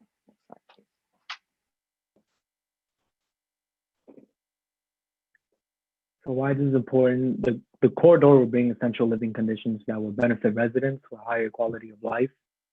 And while lowering health risks, we try to bring the prosperity to the community without discrimination to residents regardless of background, origin. The corridor is especially fundamental in these times, like in the pandemic. Pre-existing health conditions are caused by pollutants and made these same communities vulnerable to COVID due to lack of health care or also food insecurity as well. Next slide, please. So in this slide is everything that we have accomplished with the Clean Urban Corridor in the past 2 years that we have been working in it. And some of the first examples are restored, and we designed both of the real school gardens. We purchased tree guards for 17 tree pits in 182nd Street.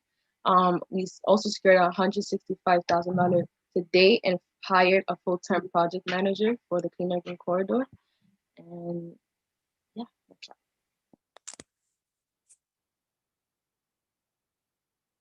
This is some of the partnerships that we've made and since the corridor started, and we have in total of 15 partnerships, and we're still creating more and are open to more. These partnerships have provided us with the help that we've needed, like new skills, new knowledge, and funding and networking. Next slide. So the key idea is to build strong youth leaders with fundamental base of knowledge, understanding, and advocating community issues. We collaborated with many organizations that allowed us to further build the corridor by bringing essential structures. By increasing our recognition, we hope to bring more awareness and build more youth leaders with these shared goals. Next slide, please.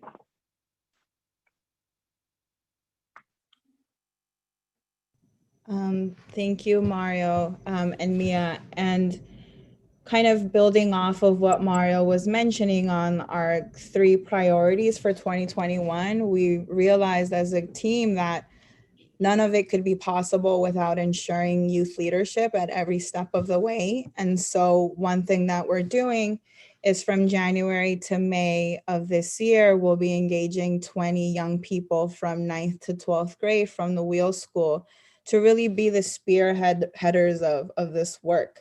And through that collaboration with them and our current community partners and additional community partners that we're working to build with, we want to continue to expose young people to environmental and social justice issues and concepts as it relates to our community of Washington Heights, and also explore possible opportunities of potential career pathways, right, in environmental and social justice work.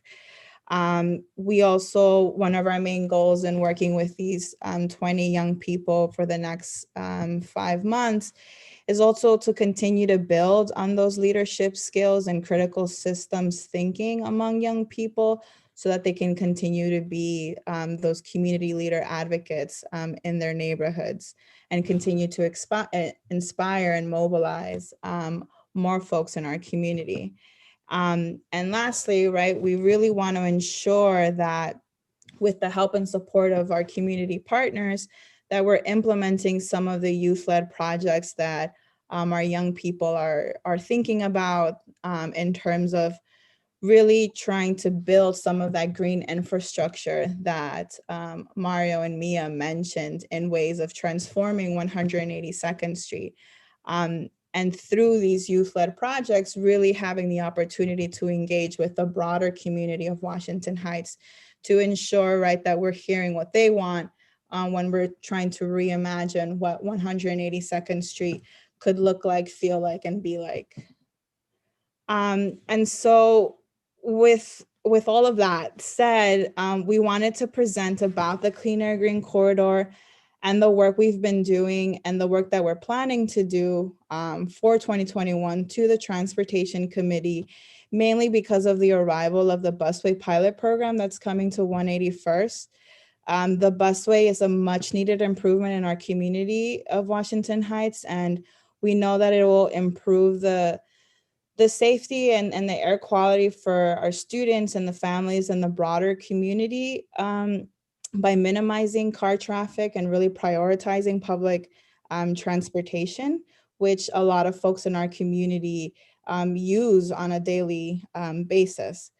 We also wanted to know, right, that 182nd Street is and even though like we support the rollout, we are a little bit concerned about some of the potential for the increased traffic on 182nd Street as a result of the project.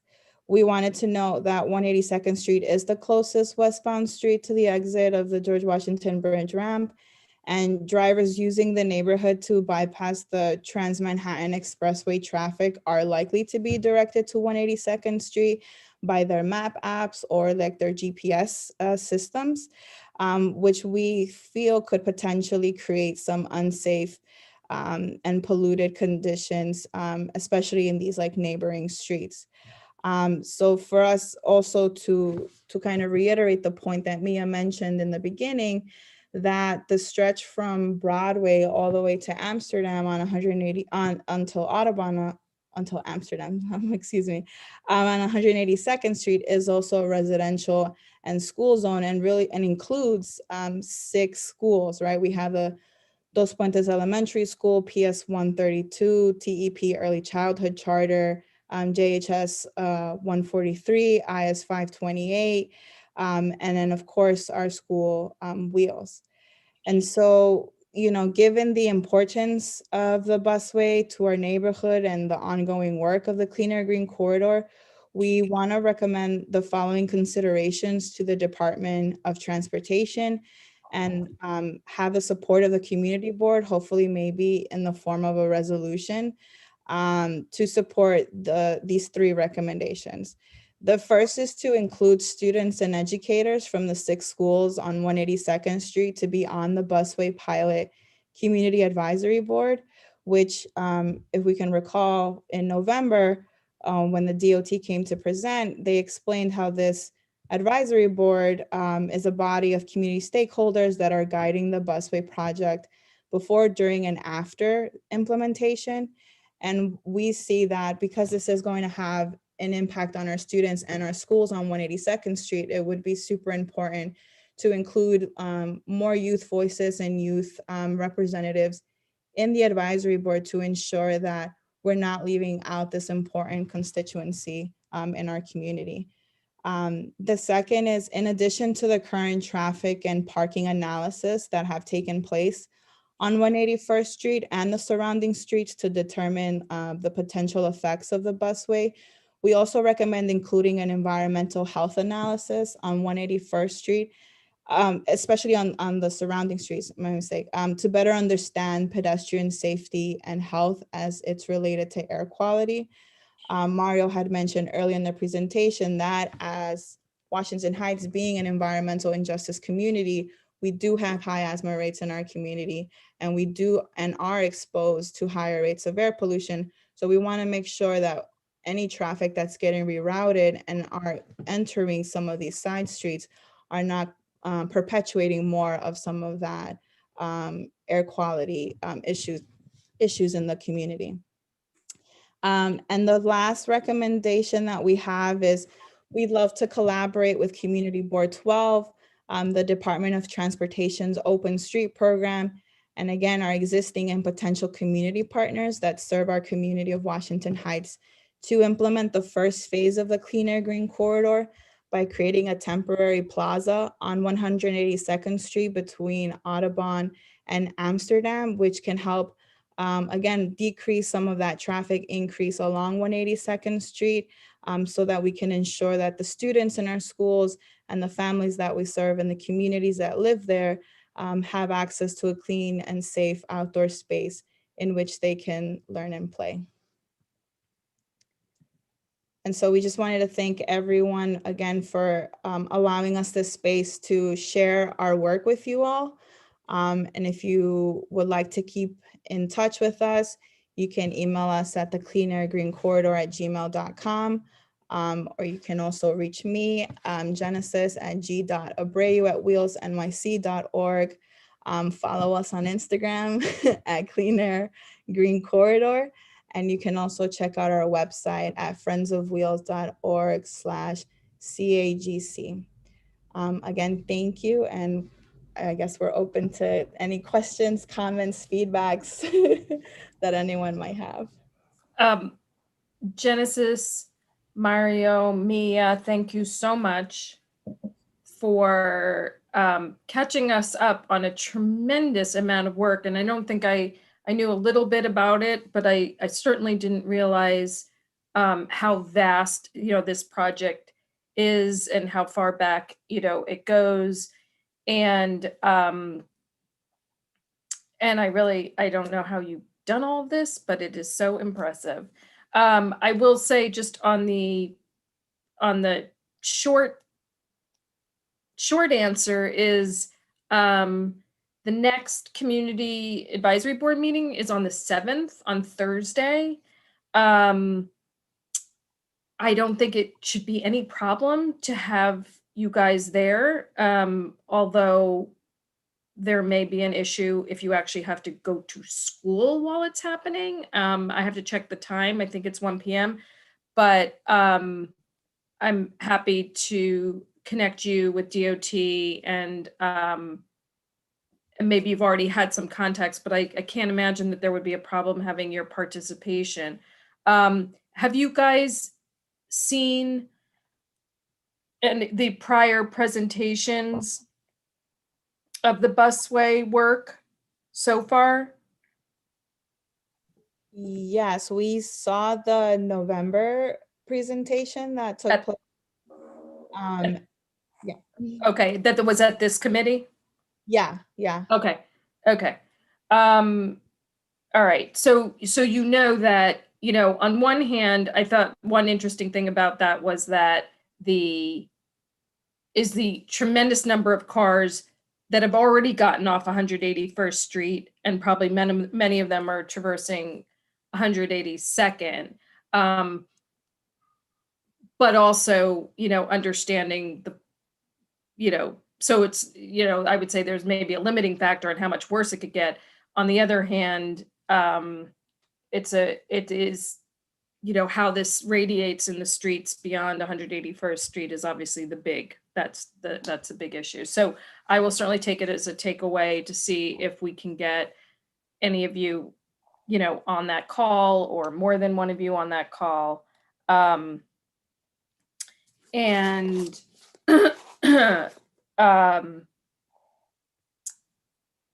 with that, let me just go to the committee, and then we have a few hands up. Edith, did you have something? Yeah.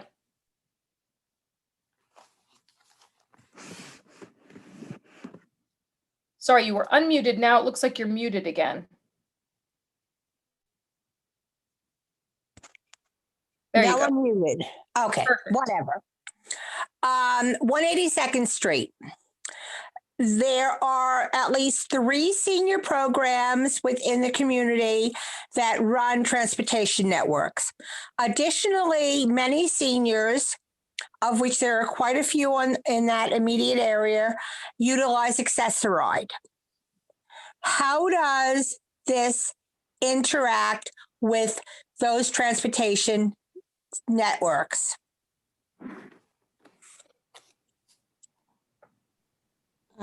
Thank you so much, Edith. That is a great point that I've noted, and I think it's something that we'll definitely take to our students as we continue to think about and formulate the Clean Air Green Corridor to ensure, again, that we're not leaving anyone excluded from this. Well, I mean, how about emergency vehicles? What are the plans for utilize if there's a fire? Where do the fire trucks go? I think, like we mentioned, the big vision is to eventually, create this corridor on 182nd Street. And so one thing that we were thinking of doing, is to do that temporary plaza in front of our school where, again, we haven't nailed down whether it's going to be all day or certain hours of the day, but it's something that we want to look into to to ensure again that we're not leaving behind, how you mentioned, any seniors who are utilizing Accessorize, or again, ensuring that we're not impeding on emergency vehicles like entering the street. So then the gardening program is way down the road? So as Mia had mentioned, in collaboration with the New York Horticulture Society, we were able to redesign the community gardens on our actual school area. The hope is we want to consider the idea of having a green roof on the actual building of the school. And we know that in previous teachers at the school have done a feasibility study to see if it's a possibility on our building. But what we do know, right, is that any kind of green roof initiative is super expensive. And it's also really determinant on whether or not the roof is stable enough for that.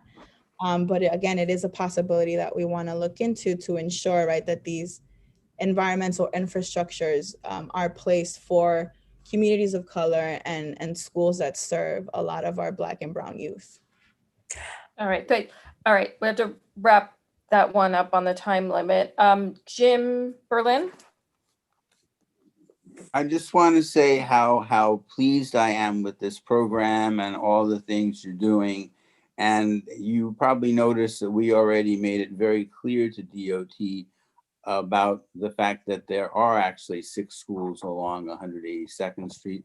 In fact, I went to the school, which at the time it's probably still called PS 132, so I know about that corridor very well. But again, I compliment you. You know, you've made some excellent suggestions, and the community board that does that a lot too. So don't be surprised if you don't get everything you want. But you know, you should be very proud of what you're doing, and I think, you know, as a retired teacher, I am just so thrilled to see what all of you are doing. Keep up the good work. And yeah, and I should also, Jim makes a good point. I mean, our district manager, Ebenezer Smith, I hope you know, he has also been on these CAB meetings, very much articulating the issues about spillover on 182nd Street. So while you haven't been able to be there, you've certainly been well represented. Omar Tejada?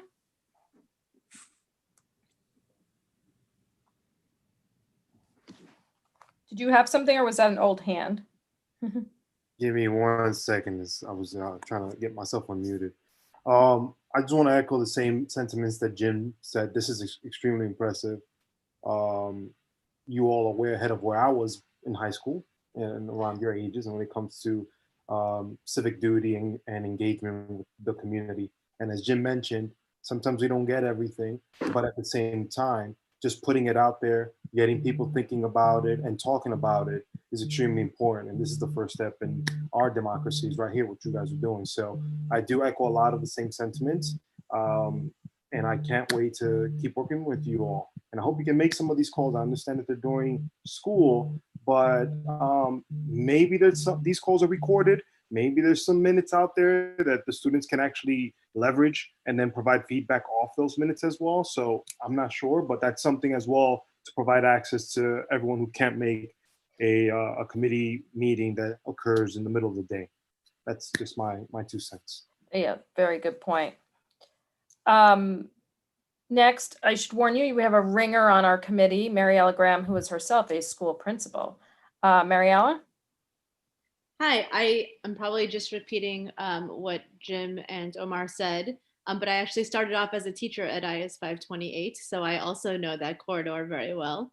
And I think that the most impressive part is that you want to work with students from other schools, because I think that that is one of the most challenging parts about a community effort, is that it involves so many different people. And I also think it will be the most rewarding part, to be able to have students from different age groups all kind of participating and seeing change. And I just want to say I'm also super impressed because it is during the pandemic. I mean, to have students be so motivated and energized and connected to community during this time of isolation is even more impressive. So I'm really excited to see where this goes.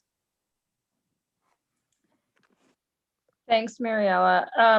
I was going to mention to you guys that the best person to speak to about the health analysis aspect might be our next hand raised, which is board member Steve Simon.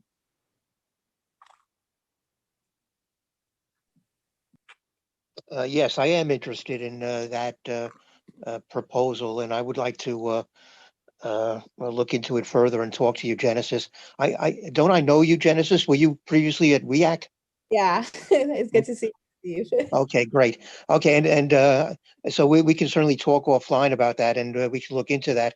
And but I wanted to make 2 points. Number one, if I remember correctly, the state installed an air quality monitor on the outside of the IS 143 building some years ago.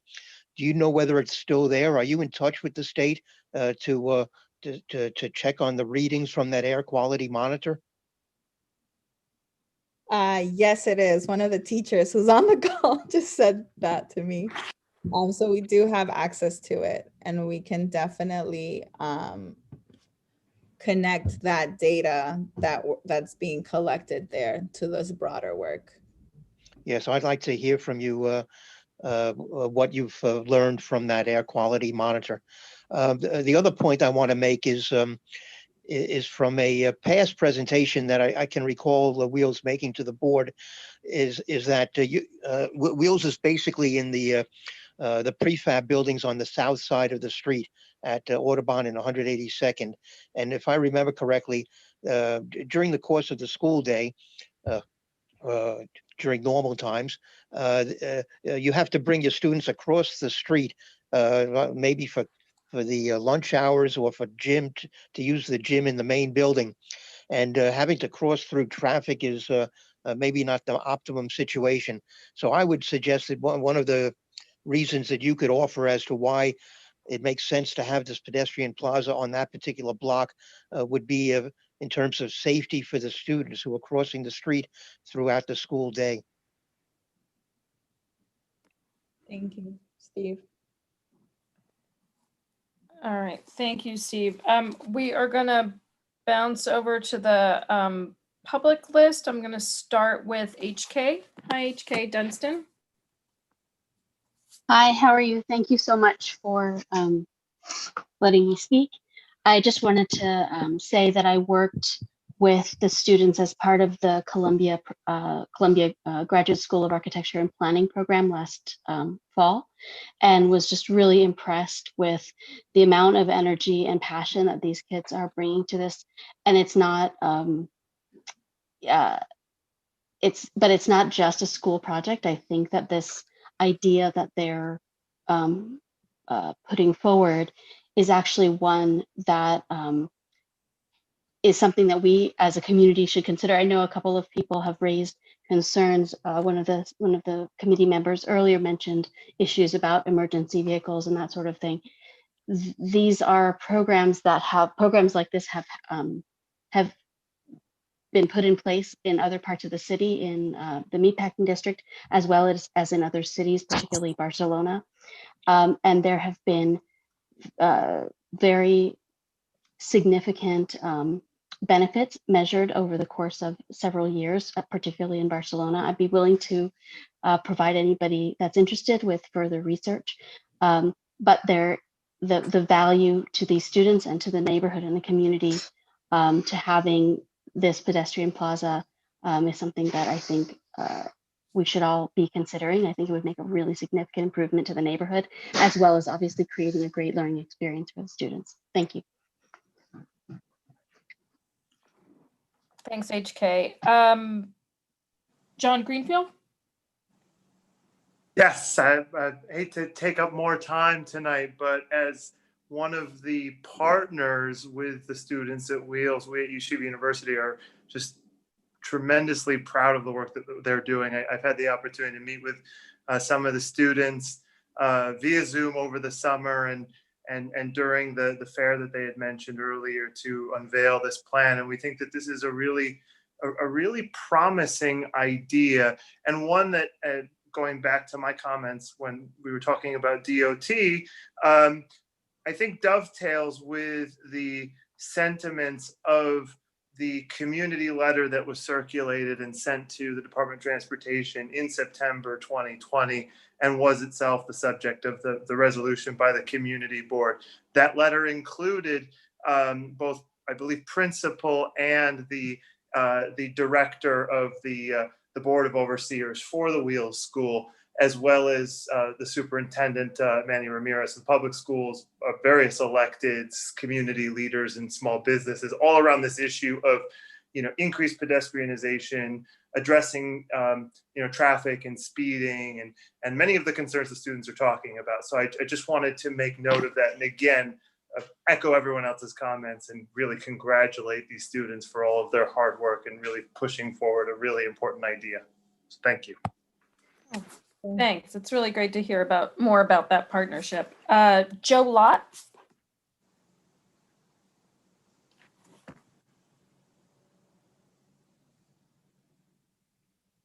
Good evening, everyone.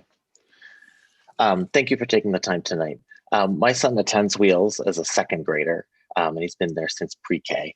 And I'm proud to say that this type of work and dedication and enthusiasm and detail is typical of the school from pre-K all the way to grade 12. So very proud to be a part of that community.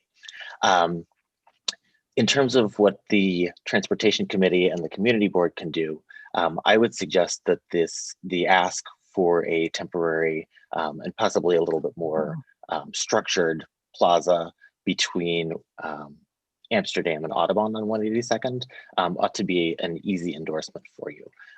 There are certainly, complications and issues around all these sorts of things, but I believe that the community board in the past had endorsed the daytime closure of the street as I believe it's under the Play Streets program, but I don't recall the specifics. But as Steve was saying a few minutes ago, the pre-K through second grade students in the annex building on the south side of 182nd, under normal conditions, do cross the street to the main building, which is the IS 143 building on the north side of 182nd, several times a day for some of the amenities and classes that are available over there. They're doing that less, so I don't know that they've been closing the street using their Play Street privileges this year. But it's an important thing. And the block west of the apartment building that's at the corner of Amsterdam is entirely Wheels for the rest of the block. So other than through traffic and access to the school, I would encourage the board members to get right on board as much as you possibly can with proceeding with that suggestion as soon as we could. Well, thank you for that. And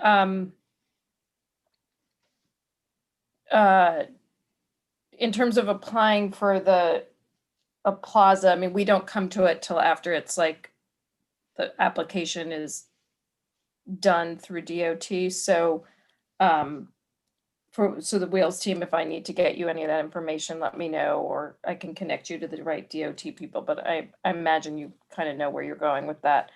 And then it would come to us as part of that process. Wait, did we lose Jared? Did you not wanna, did you lower? Oh no, you're still there. Jared Fox. Hi. Great. Another great Wheels teacher.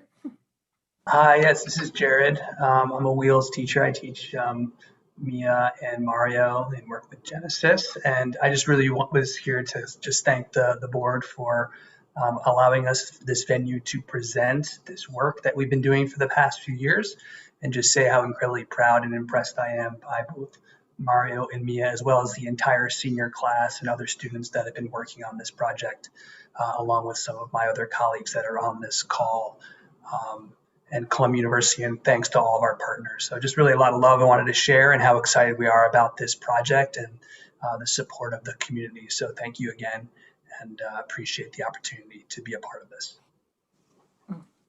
We're so pleased to have your team. Rich?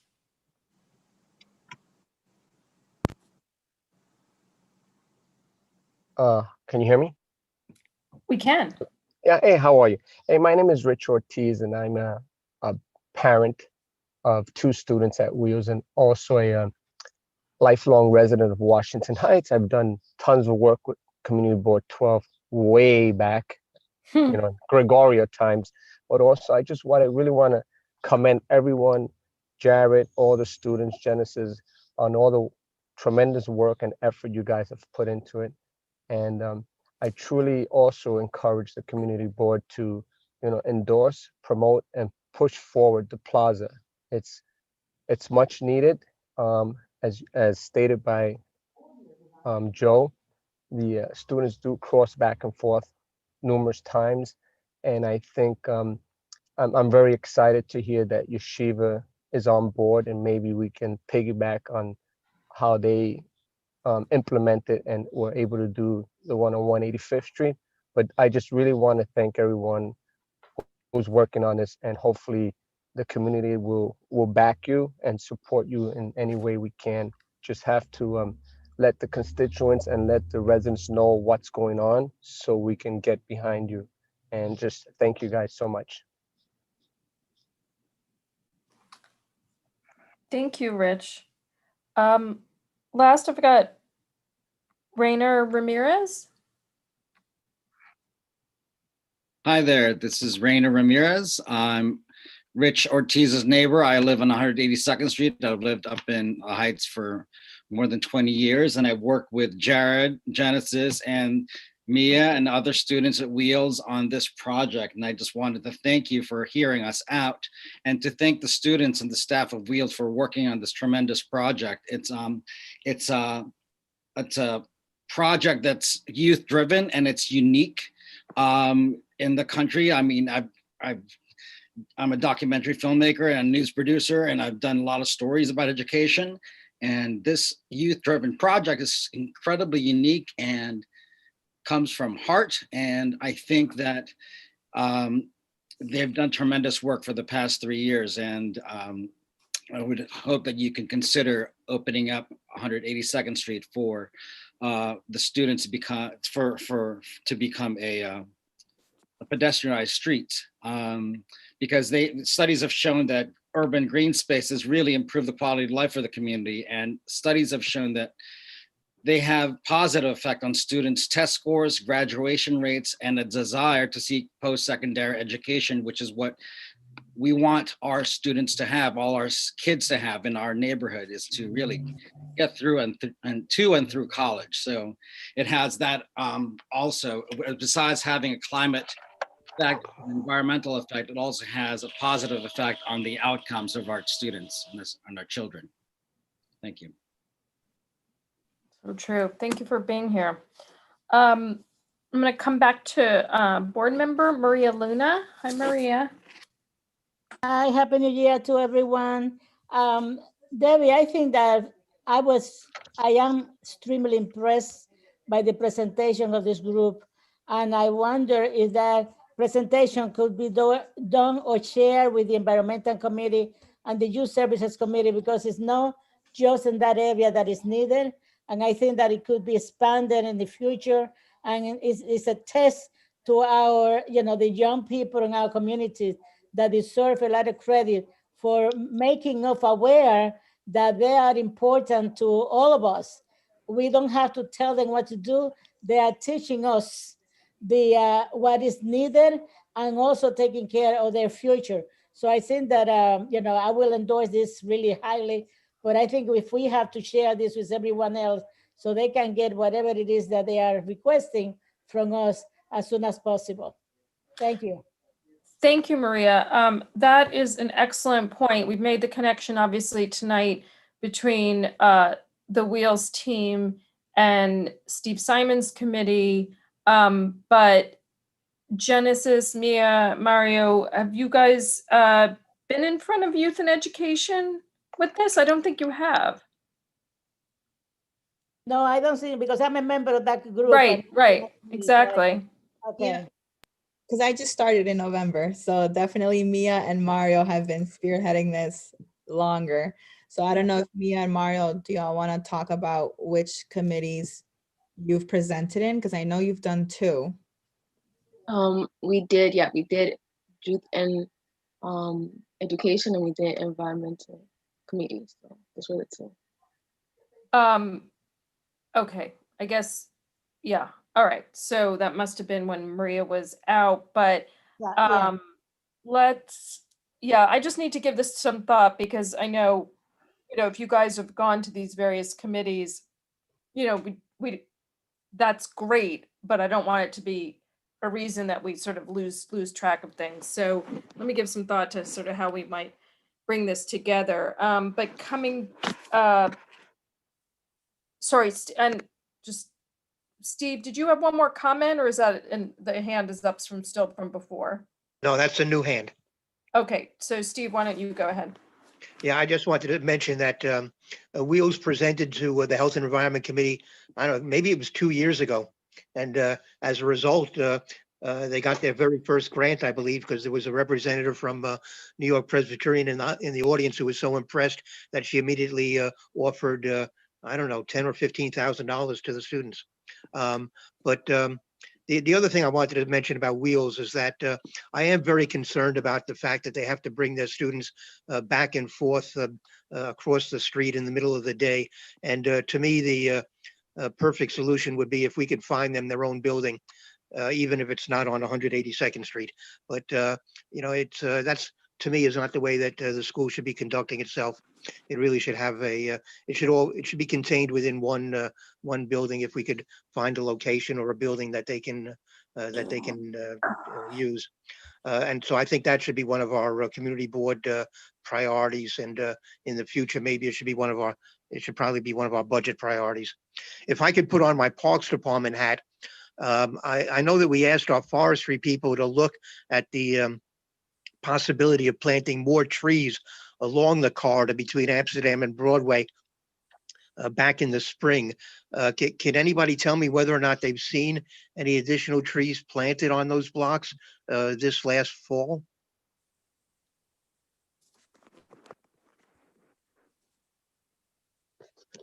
I do No, not. hello. It's separate from the tree boxes? No, Yeah, regular street trees along the sidewalks. no, they have not. All right, I'll look into that. Actually, Reina Ramirez called last year. There's a tree that needs to be replaced on our block and up the street, and nothing has been done. Yeah, I've called 311 about that dead tree for several years now. So, All right, Steve, Okay, if you well, could offer them an assist, that would be awesome. Yeah, But, could you, Rainer, I think you may have my email address because we've been in touch in the past. I have, yes. I was, yes, Steve. I will resend you that email. Yeah, please. But I was also at that health and youth the health and environmental committee a couple of years ago, and that's when the students presented. And I can tell you, the room was electric, where it normally is not that electric in the community board meetings. And they also started partnering up with the Corner Project from that meeting. So that right. was incredible. Right. Meeting. So. Right. Yeah, that's right. We also put you together with the Corner Project. Yeah, we were, of course, very impressed with the students. They did a fantastic job that night. All right, well, thank you to everybody. And just, Genesis, do you guys need any help getting to the Plaza program at DOT? We are gonna file the application this year. And we just wanted to bring the attention to the corridor work because we know, as we mentioned, like with the busway, our fear was that there could be like hesitation for proceeding with like the Plaza program in front of our school. And that's one of like the reasons why we wanted to just bring the attention to this work. Okay, I hear you. Well, thank you. I think that it is good. I know personally I can say it is helpful for me to sort of see the idea in my brain, because at first I was like, oh no, but the busway, but it's actually it's not that simple. So I'm glad to know about it before it comes to us you know, on the other side of the application. That is very helpful. So, Sorry, and Deborah, may I ask one question? I'm so sorry. yeah, Had it on the, so with the bus plan, pathway plan, what is the plan for westbound traffic from 181st Street? Where is that going to be diverted at this point? I think might be what we should probably do is get you a copy of the last like plan, because it's each corner in each direction has a different thing. And I certainly don't have it memorized, but that was presented at this meeting in November, I guess. So why don't we get you that? I have to see. I think it might be on a public site, but if not, we'll get it coming to you so you can look it up. It's again, it sort of works very differently eastbound versus westbound. It's also the length of the busway is different eastbound versus westbound, and each intersection has a very, very different treatment. But it's a real, yeah, it's a good presentation to go through. It's pretty detailed. All right, with that, it's 9:15. We are going to start our old business and our new business, but I really would like to be wrapped up at 9:30, if possible. Thanks again to Wheels team, and you know, certainly Genesis, reach out to me directly, and if you don't hear from me by the end of the day tomorrow on the cab issue, okay? Thank you so much. We appreciate All it. right. Take care. I'm going to, I guess, let's see. Something I want to say on old business is, well, I guess two sort of old business / updates is that with the changes on Riverside at near 157th and 158th, I had mentioned, I think last month, that sort of an unintended consequence was narrowing the roadway on Riverside in front of the Grinnell, such that if you were if anybody was loading and double parked, the whole drive gets backed up. A loading zone was put in. It sort of wasn't long enough, and so it should be lengthened by the end of the week. We also there hasn't been enough enforcement yet that it's not fully clear. You know, people are still parking in there and people haven't fully gotten the message. I think that'll roll out. But, and then one of our other board members, Wayne Benjamin, has raised an issue about signage that was sort of not really apparent in the original presentation. So those follow-ups are going on. I've had a lot of contact with DOT.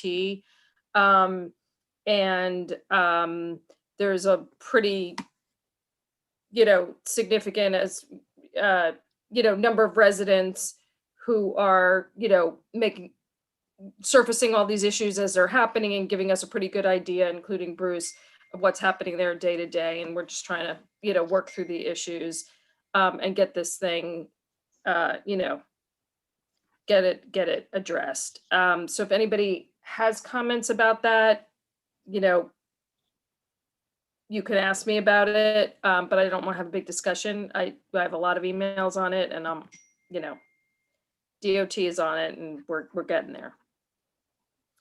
And then the second thing is that we, and this also came up at the last meeting, but I just want to say we continue to hear a little bit from the community about all that Broadway, Nagel, Hillside, Bennett intersection and things not going exactly as sort of planned with that redesign of that intersection. So, I've also been speaking to DOT about that. And obviously at our last committee meeting, we had asked them to take a look at that, and they're sort of in the mix a little bit about what's happening and what we're hearing from community members. And that, I think, and then I should also say that, and John Greenfield from Yeshiva University touched upon this earlier, but in sort of that, as we were talking about the city bike station that would serve the YU campus and sort of where that would land, we were also talking about, we haven't heard anything thus far on the resolution that was passed last year about the safety conditions on Amsterdam. So again, I have not actually followed up with DOT on that yet, but I will. So I just wanted people to know, I certainly, that was a resolution by this board, and it's probably, we've had a fair amount of time pass without hearing things, that now would be the time. Just by way of update, I think everybody has seen, but there's a lot of work going on the one line, nights and weekends, lots of shuttle buses and all of that. So that's going on in the community. And I feel like there was one more thing, but I'm not thinking of it. So does anybody have anything that they wanted brought up? I know I'm probably behind on some follow-ups I'm not thinking of. All right. All right, with that, can somebody make a motion to adjourn? Can we adjourn? I move we adjourn. All right. I second. And I got Richard Allman waving and doing a visual second as well. All right. Can we first offer you our condolences? Thank Oh, you yes. so much. Yes. I'm going to adjourn the meeting, and I'm going to say thank you so much. I can't thank you enough for everybody keeping me in their thoughts and everybody who has reached out to me. And I really couldn't do it without all of you that make up my community. So, all right, with that, thanks for making me cry. I wish everybody a much better 2021. Please be safe. Please, please be safe. And I will see everybody at the general and next month. All right, take care of yourself. All right. Bye-bye. Thanks so much. Good night. Good night.